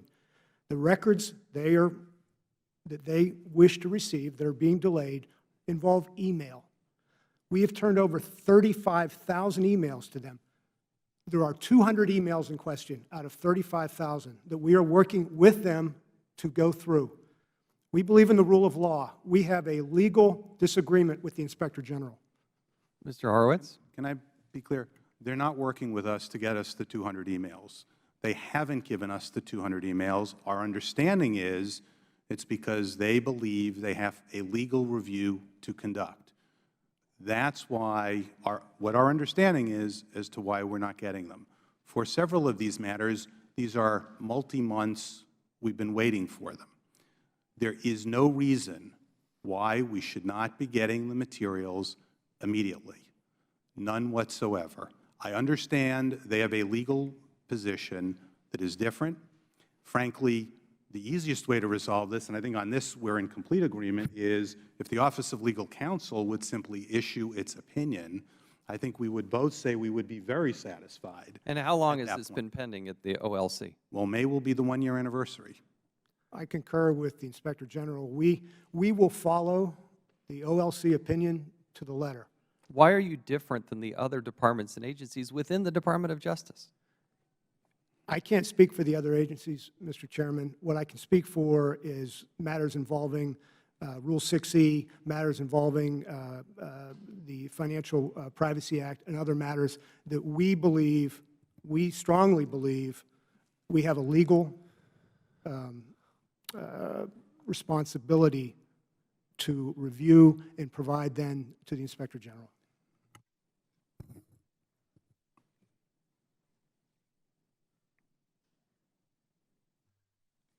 What are you not willing to share with the Inspector General? There's any number of series of items, as I mentioned, for instance, Rule 6E material. There's certain aspects from... Explain that so people can understand. I'm sorry, Yeah, yes. 6E of the Rules of Criminal Procedure, the secrecy rules involving grand jury information. But you'd given that to him previously. Once matters have been reviewed, once matters are... No, but it had been a long-standing practice of the FBI to provide the Inspector General this material, correct? I can't speak to that, sir. You can't speak to the history of the FBI document production? That's why you're here. Yes, sir. We provide the information once there has been a legal review that we determine legally that we are on solid ground to provide the information. But that's a change, correct? What was it before, Mr. Horowitz? Pre-2010, there was no such objection from the FBI as to wiretap information, Fair Credit Reporting Act information, grand jury information. We got that material. In fact, in a 1998 and 1999 proceedings in district court in Oklahoma, the department itself took the position that we were entitled to grand jury material, and 2 federal judges agreed. This is all changed since 2010 with no change in the law. The only thing, frankly, that occurred was several hard-hitting OIG reviews about how the FBI was handling some of its national security authorities. Other than that, nothing changed in 2010. And Mr. Perkins, that's the concern from this committee. You know, we have hundreds of people working for the Inspector General's office there in the Department of Justice, intended to be the fair arbiters who can get in and look under the hood and see and ferret out these problems. And quite frankly, the reason that the DEA and the FBI are here today is they're the problem children. We've cited several times that ATF and marshals and others, this is not a problem. It's not an issue. Now, they got problems in the department within their agencies. Don't get me wrong. They've got things they got to clean up, and we're going to work with them on that. But the reason you're sitting here today in the hearing, and I know we were very focused on the DEA, but the 2 agencies, the FBI as well as the DEA, are impeding the ability to understand and unearth what the problems are. Mr. Chairman, let me clarify. There's an apples and oranges issue here. With regard to this particular report that we're here today for, there are process issues within the FBI that the Deputy Director has made changes that the Inspector General is aware of, and those changes in our business process will eliminate these types of holdups. All of them? For these types of records, not having to do with the other issues that he brings up in 218. We are waiting, as the Inspector General said, if OLC would render their opinion, we will march forward and abide by it 100%. And I would just add on that, I think we would both take any opinion at this point, good or bad, because this is ongoing. We completely disagree on the legal issue, and certainly we've questioned why all of a sudden in 2010. And this is why, again, we're wrapping up. I got hours of questions on this, but we are going to wrap up here pretty quick. This act, the Inspector General Act, authorizes, quote, to have access to all records, reports, audits, reviews, documents, papers, recommendations, and other material available to the applicable establishment which relate to the programs and operations with respect to which that Inspector General has responsibilities under this Act. Doesn't sound ambiguous. Doesn't sound like and there was no change in the law. It's just in 2010, after the Inspector General was unearthing a lot of very difficult things for the agency, they just decided, we're going to change the rules. We're going to change the rules. I'm not suggesting, Mr. Perkins, that you personally did that. But the consequence is, we have hundreds of people at the Inspector General's office who can't do their job. And you, the FBI, are standing in their way. and the DEA is standing in their way. We're going to keep yanking you up here time after time after time if we have to. You know, I'm fortunate enough to become the chairman of this committee. The very first hearing we had is on this, and I can promise you, we will continue to yank you up here as long as this continues to be a problem. The act is clear. The Inspector General is to have unfettered access to all records, not just the ones you want to choose from. This idea that an OLC opinion is just pending and it's going on for close to a year is just intolerable. And there's not a prevailing attitude within the FBI or the DEA that believes that the Inspector General work is of value to those departments and agencies. Otherwise, they would want them to come in and help clear their good name or ferret out problems and work to fix it. See, in this nation, we're different. We are self-critical. I can't have this type of hearing in another nation. I probably couldn't go to Colombia and do this type of hearing. But you can in the United States. But it requires good people to allow somebody to come in and check and look under the hood, which is what the Inspector General is supposed to do. We've had a long hearing. I appreciate your patience. We need your help and cooperation moving forward. Again, to the thousands of men and women who serve in these departments and agencies, I cannot thank them enough for putting their lives on the line. My grandfather was a career FBI agent. I care about the agency. Thank you, sir. Okay? I care about law enforcement in this nation. But we're going to do it the right way. We're going to do it the right way. And allowing sexual harassment or misconduct to get a little slap on the wrist with 2 to 14 days paid leave is not acceptable. It wasn't then, it isn't now, and it shouldn't be moving forward. We're going to look towards other things we can do within law to give future administrators and directors more latitude. And to the Inspector General, I thank you for this report. We wouldn't have known about it without your good work and the good people in your agency and so we thank you, and this hearing stands adjourned.